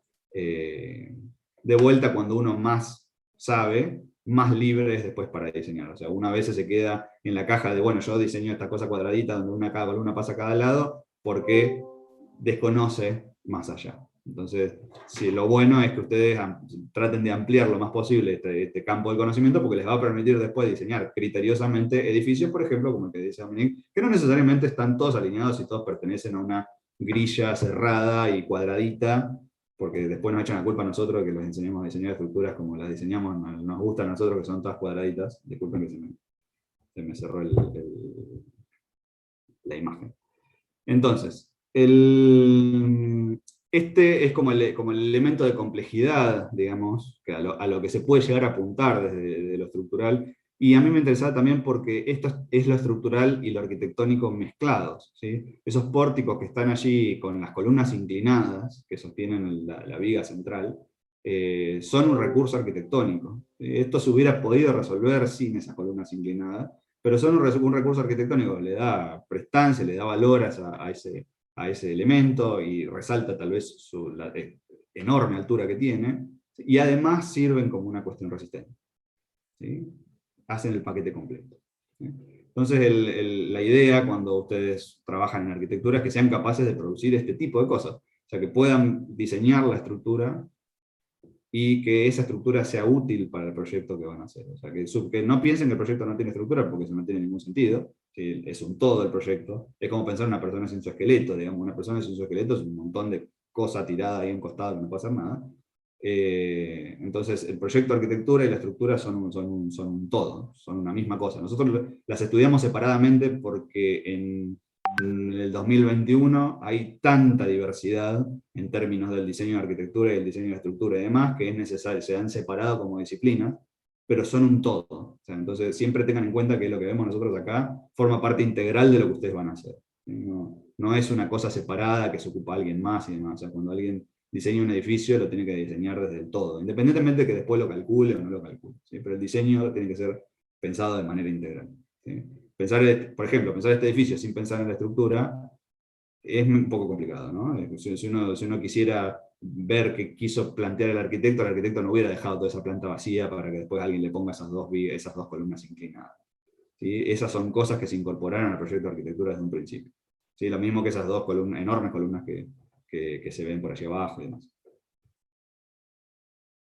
Bien, esto ya está. Bien. Por último, y como cierre, me gustó estas dos imágenes para ilustrar algunas cosas y para limar asperezas. En general, existe esta cosa de que los ingenieros hacemos una cosa, que los arquitectos hacen otra, que estamos todos peleados y qué sé yo, y estas son como las dos imágenes que generalmente nos ilustran respecto de lo que cada uno consigue en su diseño. ¿Sí? Generalmente los diseños de los arquitectos son súper interesantes, como ese o suelen ser mucho más de infinito, de 8, que ahí con agujeros y la estructura como si fuera una trama de tela y cosas muy, muy particulares, y a la derecha tenemos el edificio del ingeniero civil, obviamente esto es estereotipado, ¿no? Pero el edificio del ingeniero civil cuadradito, regular, con todas las ventanitas puestas en el mismo lugar, que gracias que tiene dos colores y demás. ¿Sí? Lo que nos separa, en todo caso, es la forma de diseño, el criterio de diseño, el enfoque de diseño que nosotros tenemos para los edificios. Lo que nos une, o lo que nos vincula, y lo que nos relaciona entre todos, es que todos, ustedes como futuros arquitectos, nosotros como ingenieros, o otros ingenieros en general, somos todos profesionales de la construcción. ¿Sí? Eso es una cosa de la que no hay que olvidarse. Un arquitecto no es una persona que dibuja proyectos. Un arquitecto es un profesional de la construcción, un ingeniero también lo es. ¿Sí? La única diferencia que hay entre un arquitecto y un ingeniero es el enfoque que nosotros tenemos para abordar los problemas de la construcción. O sea, los arquitectos tienen un enfoque distinto, más orientado al diseño tal vez, y los ingenieros tenemos un enfoque más abocado a la racionalidad de los materiales. Dominique, no sé si estás diciendo algo, no se te escucha nada, ¿no? Pero, debe estar hablando por otro. Entonces, aquello que nos vincula es que todos, desde distintos lugares, somos profesionales de la construcción y colaboramos con la realización de los proyectos. Entonces, la idea que desde esta materia no es ponernos nosotros ni más arriba ni más abajo. Nosotros estamos como ingenieros, y ustedes el día de mañana como arquitectos, trabajamos en paralelo, trabajamos concatenadamente. O sea, en general, si uno trabaja solamente con un ingeniero, se va a quedar probablemente, digo, de vuelta desde el estereotipo, con un edificio del lado derecho. ¿Sí? Y si uno va a buscar un arquitecto, normalmente lo va a buscar para poder lograr algo como lo del lado izquierdo. ¿Sí? Pero es muy difícil que las cosas ocurran sin la intervención de ambos. Un edificio como el que está del lado izquierdo no puede ser proyectado por un solo arquitecto para empezar, y probablemente tenga la colaboración de ingenieros. Entonces, en realidad, todo termina convergiendo en esto. ¿Sí? Nosotros no queremos que ustedes crean que nosotros estamos arriba y queremos que ustedes no entienden nada. Nosotros queremos colaborar con su formación y queremos que ustedes sean los mejores arquitectos que se pueda a partir de lo que a nosotros nos toca enseñarles, ¿sí? Que es la parte de estructura. Así que bueno, dicho esto, sean todos bienvenidos y quedo abierto si alguno tiene alguna duda, consulta, pregunta sobre las cuestiones inherentes a la materia que por ahí se han quedado pensando y no han planteado, y si no, ya quedan libres para la consulta de práctica. Sí, Julieta, vamos. Hola, Me pongo allá, sí. profe. ¿Qué tal? A mí me quedó una duda cuando hablamos de estructuras de sección activa, Sí, que dijimos que la transmisión de carga se efectúa por movilización de fuerzas seccionales. No me quedó sí. muy bien en claro qué era eso. Sí, eso es una definición general y súper grosera. En general lo que pasa con esas estructuras es que, yo voy a poner la regla porque es lo más fácil, lo que tengo a mano. Ese tipo de estructuras funcionan básicamente a flexión. Lo que nos tenemos que quedar con la sección activa es que funciona a flexión. Para poder tener resistencia a flexión, o sea, flexión hablando de esto, ¿no? Siempre que vemos algo que adopta una posición curva, estamos hablando de flexión. Hablamos de o la rigidez a la flexión, ambas cosas, o sea, dependen de la sección, depende del área, depende de lo que yo tengo de este lado. Digamos, ¿sí? Si este es el largo, todo lo que es perpendicular al largo, lo que llamamos, vamos a llamar sección transversal. ¿Sí? Por eso cuando uno tiene una viga o un elemento de, por ejemplo, la regla, no es lo mismo deformarlo en el sentido plano, o sea, cuando está así, que cuando lo pongo del otro lado. ¿Sí? Cuando lo pongo del otro lado, fíjate que por más que haga, no lo puedo deformar. ¿Sí? Eso es lo a lo que se refiere ese comentario. De todas maneras, no te hagas mucho problema con esa cuestión. Estos son todos elementos de introducción, los vamos a ir estudiando a lo largo de la materia. Estos específicamente son temas del final de la materia. O sea, ¿por qué funcionan como funcionan estas cosas? Es lo que vamos a ir viendo ya sobre la tercera parte de la materia. Perfecto, gracias. De nada.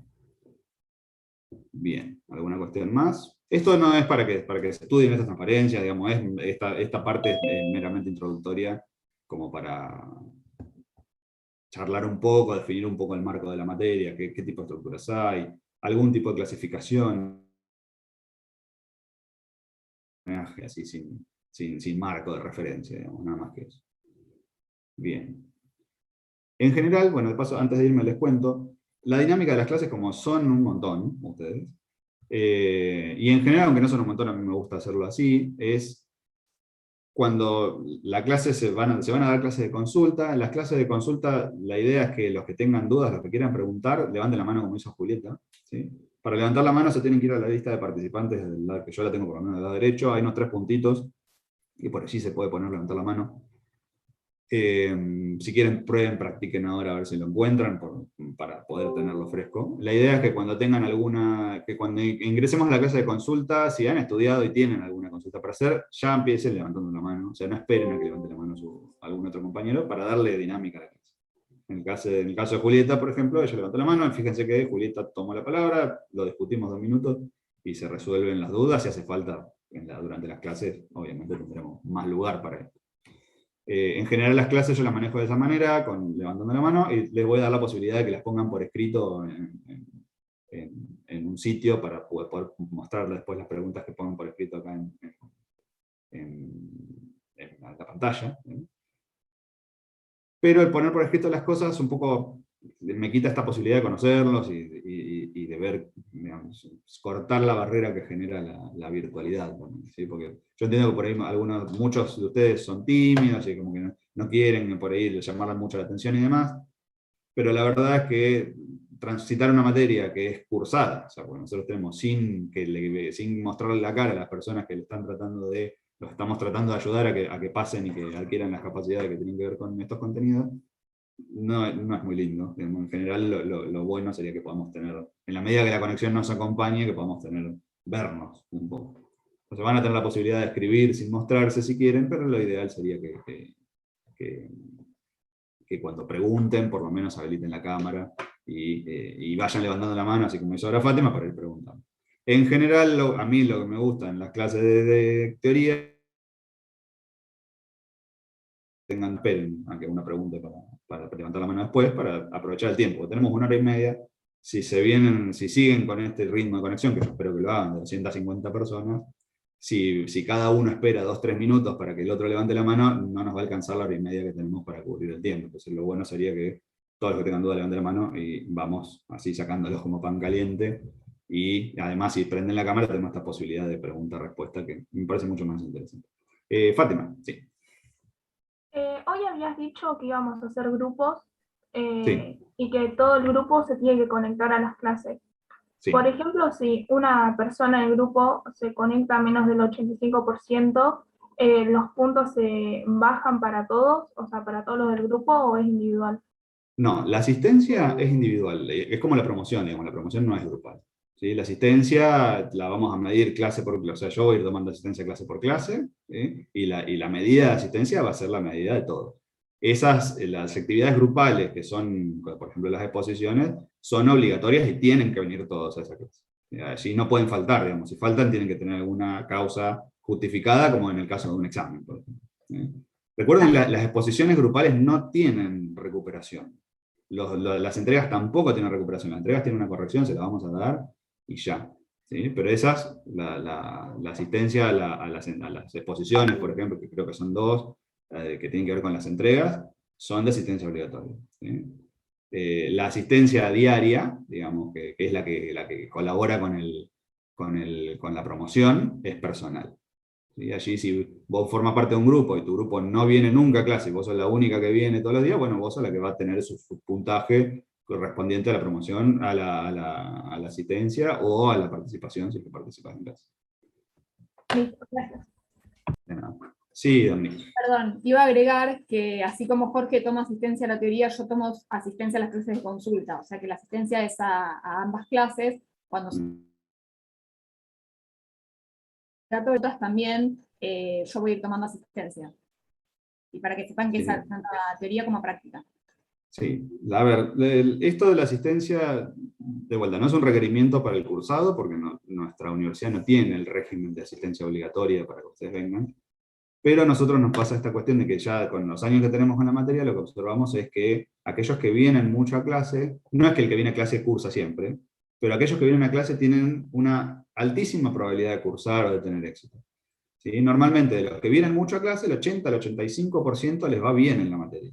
Después siempre hay gente que le cuesta más la materia, que tiene dificultades y que a veces con mucho esfuerzo no lo logra. O sea, acá, digamos, que lo voy a decir de una manera un poco bruta, pero no estamos en Disney, digamos, no es que yo voy y porque voy se puede tener necesariamente éxito, pero lo que observamos normalmente es que aquellos que se comprometen más con el cursado, que vienen a clase, que consultan, que van a las prácticas y que están presentes, normalmente les va bien.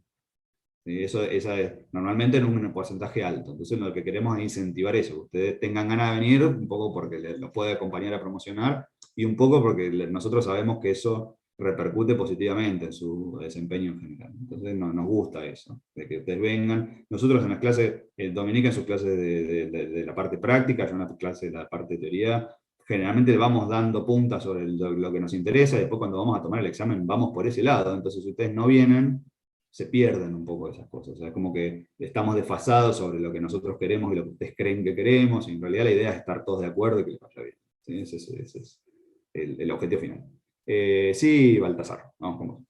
Hola, ¿cómo va? Buen día. Yo te quería hacer una consulta con el tema que habías dicho, esto de que ibas a dar estas primeras clases así introductorias y después que iba a ser como más material de lectura y todo eso. Sí. Lo que no entendí bien es las clases que empiezan a las 9, no, a las 8:30, Sí. ¿van a ser para consultar dudas y después pasamos a la parte práctica, o se va a dar también teoría? ¿Cómo se maneja eso? En general, la clase, la parte del estudio de la teoría es netamente de ustedes.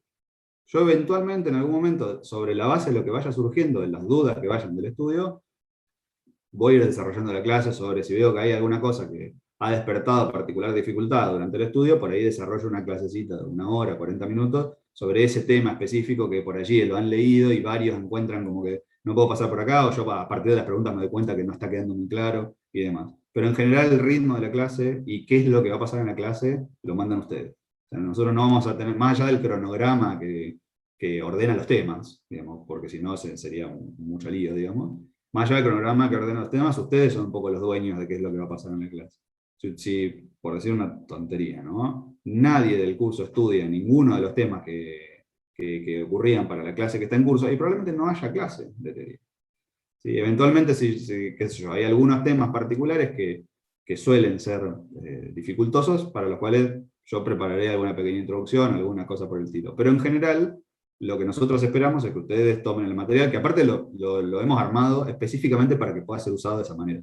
El material que ustedes tienen para leer, digamos, y para estudiar, es material que nosotros creamos para que se pueda usar así. O sea, que ustedes se sienten que es un material accesible, el lenguaje técnico se va incorporando de a poco, o sea, está todo pensado para que ustedes se puedan sentar a leerlo y estudiarlo con relativa facilidad, siempre pensando que son temas nuevos y que hay que incorporarlos, y las clases que van a tener los que arrancan 8:30 son clases de apoyo y de acompañamiento sobre esas cosas. No van a tener la clase de teoría de 1:30 de mí hablando solo como un loco. ¿Sí? No es la idea de eso, porque en realidad esas clases no sirven demasiado, porque por ahí, más ahora en la no presencialidad, entre que están con la cámara apagada y demás, por ahí se van, vuelven, qué sé yo, eso no hay vínculo de esta forma, yo no puedo hacer una pregunta abierta, capaz que no me responde nadie. Entonces, la idea es que ustedes estudien el material y la clase se hace sobre la base de lo que pasa en ese proceso de estudio. O sea, no la clase donde yo les digo qué es lo que a mí me parece que es lo bueno. Eso ya está escrito. Aquellos temas que sean más ríspidos tendrán tal vez más partes positivas de parte mía, y aquellos temas que sean más laxos, no van a haber muchas clases del tipo donde yo les pongo unas transparencias y me van a escuchar a mí hablar mucho más. Así como lo que pasó hoy, digamos, esa no va a ser la media de las clases. Normalmente no van a ser así, van a ser más clases donde ustedes protagonizan la clase. Vale, genial. Gracias. Perfecto. Sí, Isabela. Una pregunta, ¿el examen diagnóstico es sobre el TP0 y el TP1? El examen diagnóstico es específicamente sobre el TP0 y alguna cosa introductoria del TP1. ¿Sí? En realidad el examen diagnóstico no define nota, eso es algo que quiero que tengan claro. No es que no se aprueba ni desaprueba el examen diagnóstico ni nada. Nosotros queremos que lo hagan para saber cómo están respecto a los temas que deberían traer de otras materias. ¿Sí? El TP0 y el TP1 están como un repasito de esas cosas. ¿Sí? No se asusten si no llegan al examen diagnóstico terminado de trabajo práctico, o sea, el de examen diagnóstico no los compromete de ninguna manera en el cursado. Nosotros lo hacemos obligatorio porque necesitamos que lo hagan para poder censar cómo están las cosas. Para poder después trabajar, yo ahora en un par de semanas tengo reuniones con los profesores de física y de matemática, para poder trabajar con ellos de qué cosas han despertado dificultad, que nosotros las vemos en principio en ese trabajo práctico, pues lo vemos un poco más adelante, pero a partir de allí decimos, bueno, cuando entran a la materia, estas cosas por ahí hay que reforzarlas y demás. O sea, está pensado por ese lado. No se preocupen, o sea, no le den la importancia de parcial, o sea, si aparece una nota, la nota va a ser simplemente un reflejo del rendimiento, pero no afecta al cursado de ninguna manera. ¿Sí? Ok, genial, gracias. No se asusten por eso.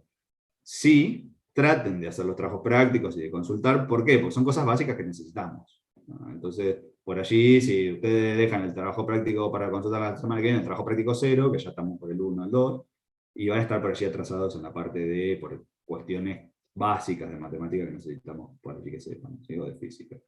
Entonces, metan un poquito de garra ahí. De vuelta, no se preocupen por el resultado de ese examen, ese no es... De hecho, muchas veces ni siquiera se lo mostramos los resultados porque lo usamos más de manera interna, o sea, eso no condiciona absolutamente nada del curso. Lo único que pedimos es que lo hagan. Es como la encuesta, digamos. Lo único, no hace falta en la encuesta que hagan nada particular, sino que la completen. El examen es más o menos lo mismo. Es para que nosotros podamos después congeniar con los profesores de otras materias y ir mejorando en general. ¿Sí? Esa es la idea. Carolina, sí. No, ya está, era sobre el diagnóstico. Gracias. Perfecto, buenísimo. Bien, yo te bajo la mano entonces. Por ahí. ¿Alguna que quieran ver? Bueno, en principio, Francisco, sí. Hola, profe, ¿cómo va? ¿Qué tal? Buen día. Te quería consultar en uno de las fotos que mostraste sobre un edificio que la estructura tenía forma de pi. Sí. Sí. En la parte de abajo a la derecha, en una losa que tenía, Sí. ¿Podrías poner un segundito? Sí, déjame que comparto de vuelta porque la había sacado. Ah, ok. Si no es mucho lío, es una cosita. No, son 2 minutos. No se nos rompan los dos. Medio didáctico. El edificio con forma de pi creo que era este, ¿no? Ahí, sí. Sí. En la losa que está abajo a la derecha, en la pantalla. Abajo a la derecha, ¿esta? ¿O Un poco esta? a la izquierda. No sé si puedo dibujar yo. No, ¿no? Sí, esa, la segunda que marcaste, sí. ¿Qué serían Esta de acá, sí. claro, ¿qué serían las secciones que aparecen en el corte en vertical? Espérate que le voy a borrar mis dibujos porque ni yo los veo. Bien, acá esto, Gigantes. bueno, ¿qué? Sí, Correas gigantes. sí, en realidad acá hay dos cositas. Tenés la losa propiamente dicha, que es este elemento que tenés por acá, con una viga que es que después es esta viga que viene para este lado. Sí, eso sería el elemento plano, que es la losa. ¿Sí? Arriba tenés el paquetito del techo, que es este que está acá. Ese paquetito del techo, ustedes lo van a ver en construcción de edificio, una carpeta, el piso, una cantidad de cosas en la carpeta del piso para darle pendiente, o sea, eso que tenemos allí, y lo que está acá abajo, que se ve acá como colgando, es la estructura que sostiene después el cielo raso. ¿Sí? Acá en este proyecto, el cielo raso, no, digamos, la losa hormigón no se ve desde abajo, no tiene ese cielo raso aplicado directamente. Acá lo que se hizo es se puso una estructura por esto, probablemente puede ser steel frame o alguna otra cosa, y tiene la estructura de techo colgada. Ok, no, porque como que las columnas hacían que la viga esté en otro sentido y pensé que eso eran vigas o algo así, no entendía nada. No. Lo que ves así, digamos, en este sentido, ¿sí? Es la estructura de cielo raso, es lo que cuelga abajo. ¿Sí? De hecho, acá, no sé si puedo hacerle zoom.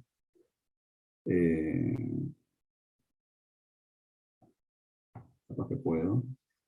Acá hay como una especie de mezcla de cosas, porque uno tiene las columnas que parece que son de hormigón. Acá como en el corte no se alcanza a entender bien, porque esto es una vista 3D que no es con detalle de estructura. Esta era la idea como para ver cómo funciona la cosa, digamos.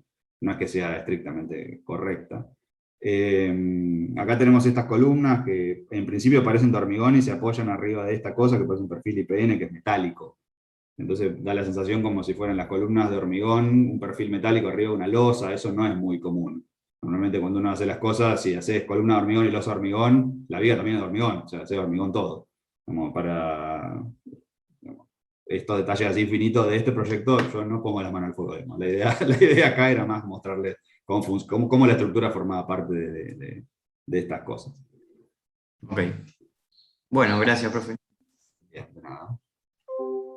Esto dejo acá, vuelvo acá, y alguna otra cuestión que quieran ver. Vamos a ir viendo estructuras. De hecho, algunas de las actividades que tenemos como actividades opcionales, digamos, tienen un poco que ver con esto que acabamos de hacer, de este ejercicio, de ver qué apoya sobre qué, cómo descargo una cosa con la otra, cómo lo pienso.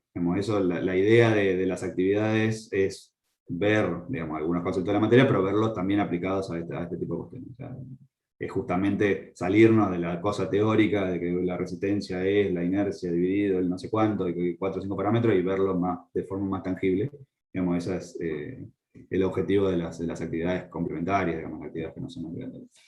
Las actividades obligatorias también, pero bueno, la idea es acompañarlos un poquito más, digamos, que no sea solamente la cosa de la formalidad yo entrego y no, sino poder interactuar con ustedes en la clase y acompañados un poco más. La idea básicamente es estar un poco más con ustedes y que no sea tanto ustedes por un lado y nosotros desde el otro, así como de dos lugares distintos. Bien. ¿Alguna cuestión más? Una aclaración que les voy a hacer ahora. Yo en este momento que me olvidé al principio. En este momento no revisé porque la clase de hoy no tomamos asistencia porque es introducción. Digamos. Está bueno que vengan para ponerse un poco al tanto de lo que pasa. Pero cuando se vayan a conectar, y si conocen a las compañeras que no han venido, fíjense de conectarse con su nombre, porque por ahí alguno de ustedes se conecta con la computadora de otra persona, o que comparte con otra persona cuando entran a Zoom. Fíjense de cuando el nombre, entren con nombre y apellido, y por favor no le pongan 1, no le pongan números adelante, porque después a mí me complica para poder pasar la lista, o sea, porque tengo que andar filtrando las cosas.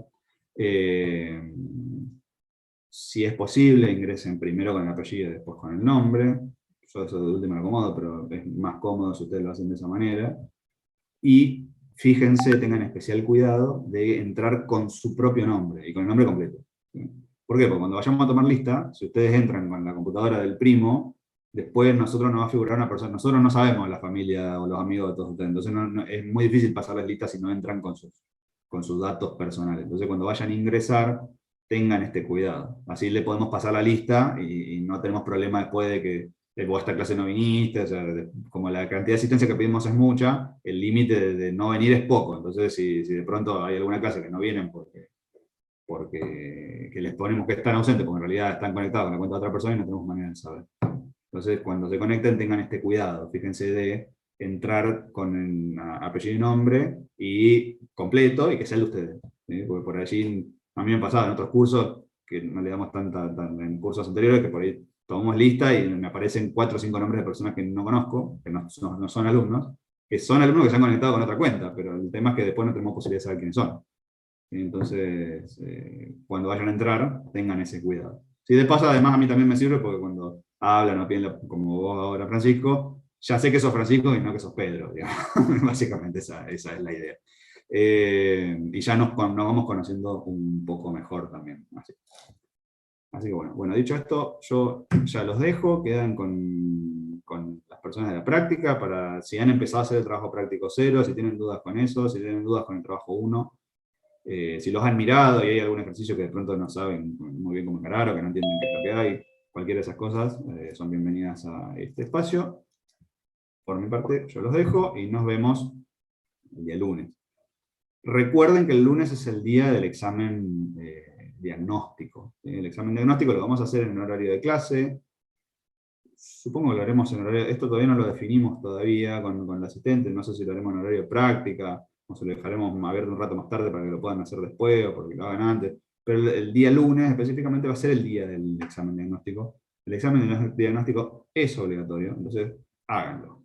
No les cuesta nada, tienen que entrar, completar. Es cortito, no les va a llevar mucho rato. A nosotros nos sirve un montón para ver cómo andan y ver con qué nos vamos a encontrar en el curso.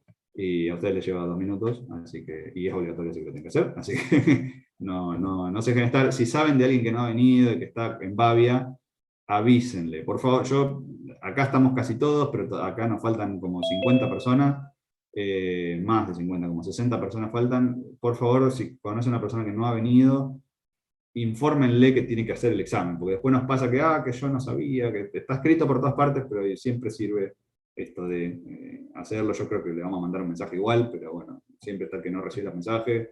Entonces, para evitarnos problemas, es cuestión de sentarse a hacer. Fátima, sí.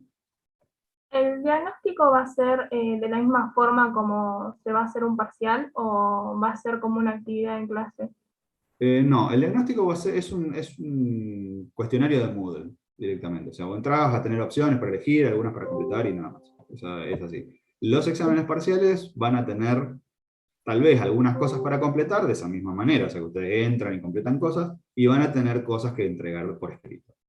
Los exámenes parciales tienen las dos cosas. Los exámenes, gracias por eso, es una aclaración que les tienen que hacer. Los exámenes parciales son con observación, o sea, los hacemos a través de una reunión de Zoom, con una cámara, usamos la cámara del teléfono porque nos interesa ver la computadora y ver el papel. No nos sirve la cámara de la computadora, porque como ustedes usan la computadora, nosotros queremos ver lo que están haciendo con la computadora. Ya hemos tenido problemas de gente usando la computadora de forma que no corresponde para el examen. Entonces, por eso necesitamos esta cuestión. Necesitamos ver la computadora.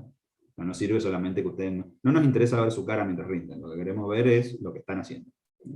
Sí, los exámenes parciales, el examen diagnóstico no, porque es una cosa que no afecta al cursado. La idea es que lo hagan honestamente, porque realmente no nos sirve si se copian o si se los hace alguien más. O sea, ni a ustedes tampoco, no les afecta nada. Así que tengan en cuenta eso. Lo vamos a hacer con el teléfono celular, o si tienen una webcam, pueden hacerlo con la webcam. Lo que no se puede hacer es con la pantalla, como estoy diciendo yo, con la cámara de la computadora, pues no les podemos mover el monitor. Si lo hacen con el celular, piensen que lo tienen que dejar enchufado, ¿verdad? Porque generalmente las reuniones consumen mucha batería, entonces se les va a apagar si no lo tienen enchufado, así que fíjense dónde lo pueden poner. Normalmente si tienen un escritorio en la mesa de la casa, si apilan un par de libros y paran el teléfono arriba de los libros, anda, o sea, lo tenemos recontraprobado. Así que, y en general no hemos tenido nadie tenido problemas para ubicar el teléfono. Así que sepan que va a ser de esa manera. Van a tener que hacer una parte escrita, van a tener que digitalizar la parte escrita durante el examen y subirla. ¿Sí? Así que ya vayan viendo cómo generar un archivo PDF a partir de sacar las fotos. Yo normalmente les recomiendo usar la aplicación de Google Drive, que tiene como un digitalizador automático. Hay quienes usan Cam Scanner. Fíjense. Sacar fotos, subirlas a la computadora, armar el PDF en la web y después tratar de subirlo a la cosa, no es buena idea. Lo mejor es digitalizarlo con el teléfono directamente. ¿Sí? ¿Por qué? Pues se tardan mucho, si lo hacen de esa manera se les hacen archivos extremadamente pesados que después tardan mucho en subir, el sistema se pone pesado porque todos ustedes están ahí como en proceso de tratar de subirlo al mismo tiempo, entonces, o el escáner, lo mismo, o sea, usar el escáner de la computadora, el escáner físico de la impresora tampoco es buena idea porque son archivos muy grandes. Entonces tratan de digitalizarlo con el teléfono. ¿Sí? Amíguense con alguna aplicación para hacer eso, que hay un montón, y seguro que no va a haber problemas. Milce, vamos con vos.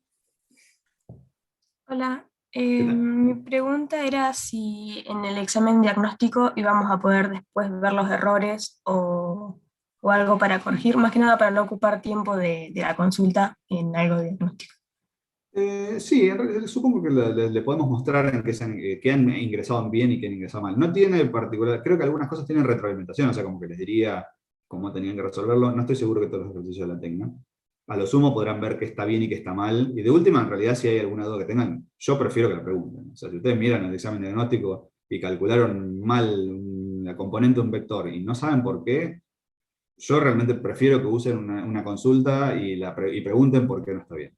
¿Sí? No se queden con esas dudas, porque en realidad el diagnóstico les tomamos o tratamos de ver cosas que vamos a usar como base. Entonces, si vos te equivocaste en algo y no sabes en qué te equivocaste, y después lo vas a seguir haciéndolo y te vas a arrastrar el error para adelante. Esta es una materia que es piramidal. O sea, nosotros lo que vemos arriba del todo, las 4 o 5 cositas que son que hacen al diagnóstico, después se van aplicando en un montón de otras cosas y en general los conceptos van haciendo ese recorrido. Entonces lo que no queda claro al principio, después te genera un montón de problemas más adelante. Entonces la idea es arrancar sobre pie firme. O sea que si en el diagnóstico te equivocaste en algo, no saben qué es, preguntalo, sin lugar a dudas. Preguntalo en un foro, preguntalo en una consulta, preguntalo cuando quieras. Claro, sí, por eso mismo, porque por ahí lo hago y yo creo que está bien y después no estaba bien y no sabía que me equivoqué, así que gracias. No se queden, de ninguna manera se queden con dudas de nada, ¿sí? Acá, recuerden que esta es una materia, nosotros sabemos, esta es una materia nueva, hay cosas que tienen que recordar y hay cosas que tienen que incorporar y todas pueden tener algún tipo de dificultad, la idea es que no las tengan. ¿Sí? O sea, que tenerlas pueden tenerlas, pero la idea es resolverlo.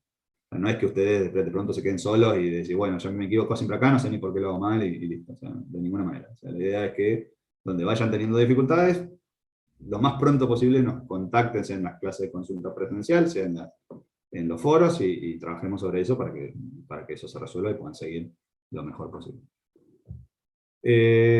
Sol, te tengo, no, Florencia, Florcita Figueroa, vamos con vos. Florcita digo porque es lo que aparece en el nombre, Sí, perdón. lo tengo que cambiar. Que quizás en vez de por ahí tener tantos dispositivos que, por ejemplo, no sé, en mi caso se me hace incómodo con el escritorio, de por ahí quizás compartir pantalla. Hay una función que te hace que compartas todas las páginas, entonces se ve igualmente todo lo que haces.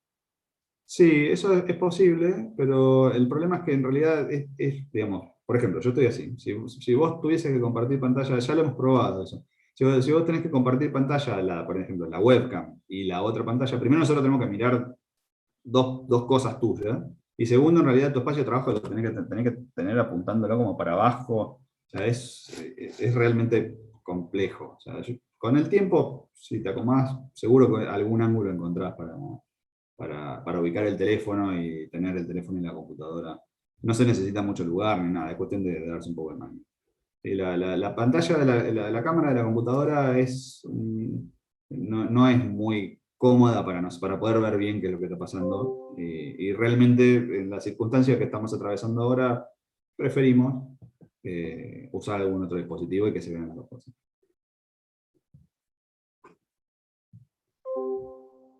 Bien, si eso está resuelto, Sol, vamos con vos. Sí, hola. ¿Los ayudantes son asignados por lista o cómo es? No, en principio van a ser, no van a tener un ayudante específico asignado a nada. La idea es que cuando ustedes ingresen a la práctica, a la clase de práctica que van a tener separado por grupos, van a terminar aleatoriamente en alguna sala con algún ayudante que les va a responder las preguntas. No va a ser fijo. Los grupos tampoco son necesariamente fijos. O sea, si ustedes para la primera entrega hicieron un grupo y no les resultó, para la segunda entrega se pueden tener otro, digamos, no hay problema con eso. No vamos a tener así rigidez en ese sentido. Ah, buenísimo. Muchas gracias. De nada. Bien, Carlos, y con Carlos ya termino porque yo tengo ahora también que seguir, después quedan las dudas quedan con Dominique. Sí, Carlos. Hola, buen día. Buen día. Quería hacer una consulta con respecto a los parciales. ¿Cómo sería el procedimiento por ahí si necesitamos alguna constancia o justificación? Yo porque justo me coinciden los horarios con el trabajo. Bien, en el caso, hay dos cosas con esto. En el caso de si tenés un trabajo formal, si es posible, en el trabajo te tendrían que dar el día, o sea, porque por estudio se puede pedir.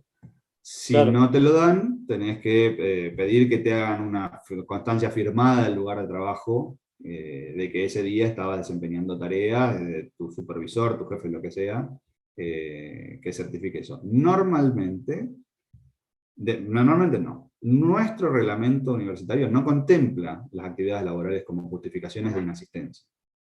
¿Sí? Nosotros lo podemos tener en particular, digamos, el reglamento de la actividad estudiantil no lo tiene. ¿Sí? Perdón, no me refería a yo faltar al parcial, sino yo asisto al parcial y desde la cátedra me pueden proporcionar... Sí, completamente. Si necesitas eso, lo que tenés que hacer es entrar a la página del Departamento de Ingeniería y allí hay unos certificados donde vos completás el certificado, que te pones fecha, ante quién lo querés presentar y qué sé yo, me lo envías a mí, yo lo firmo y te lo llevas. Bueno, Sí, listo, bárbaro, no, sí, eso. no, por supuesto, que obviamente si te pedí un día de trabajo, lo más probable es que necesites una constancia de qué es lo que estás haciendo. Claro, sí, más que nada por eso. Estamos, en ese sentido no hay problema. De hecho, si ustedes quieren, si necesitan constancias para presentar, superponen con las 72 horas que tiene, o sea, que no se superponen, están dentro de las 72 horas, que es lo que marca el reglamento, y ustedes deciden rendir el nuestro y no rendir algún otro, se bajan el certificado, lo completan, me lo envían. Si el certificado dice a quién presentar, por ejemplo, a historia de la arquitectura, yo lo remito a mi departamento y el departamento a su vez se lo hace llegar al docente. O sea, ustedes completan el certificado, me lo dan a mí y yo cierro el círculo, y el círculo se cierra por otro lado. Pues. O sea, no hace falta que ustedes continúen, o sea, como que ustedes se lo hagan llegar al profesor de historia. Digamos. Eso después como que sigue un camino administrativo, el profesor de historia le llega. Obviamente se los puede dar firmado también por las dudas, para que no perder tiempo, lo hagan ustedes, pero sepan que ustedes arman el certificado, se lo bajan de internet, arman el certificado, lo completan con lo que necesitan, y yo después que han rendido, me fijo que hayan asistido, se lo firmo. Si lo necesitas para el lugar de trabajo, como es el caso de Carlos, te lo doy a vos, y vos lo presentas donde necesites. Si lo necesitan para alguna materia de la universidad, yo se lo hago llegar al departamento, y el departamento después se lo envía al departamento de geografía, el departamento de geografía se lo hace llegar al docente que corresponda a la cátedra a la cual le quieren presentar la certificación. Es medio rebuscado, pero bueno. Lo que tienen que saber es que se van a la página del departamento, se bajan el certificado, lo completan, y obviamente se lo damos. Eso ni hablar que no, se lo firmo yo, si no se lo puedo firmar yo, se lo firma alguna de las asistentes, eso no hay ningún problema. Ya son las 11. Bien, yo los dejo aquí. Karen, quedás a disposición de Dominique ahora. Así que bueno, bienvenidos de vuelta al curso, espero que les vaya todo muy bien. Espero verlos seguido y bueno, nos vemos el lunes. Hasta luego.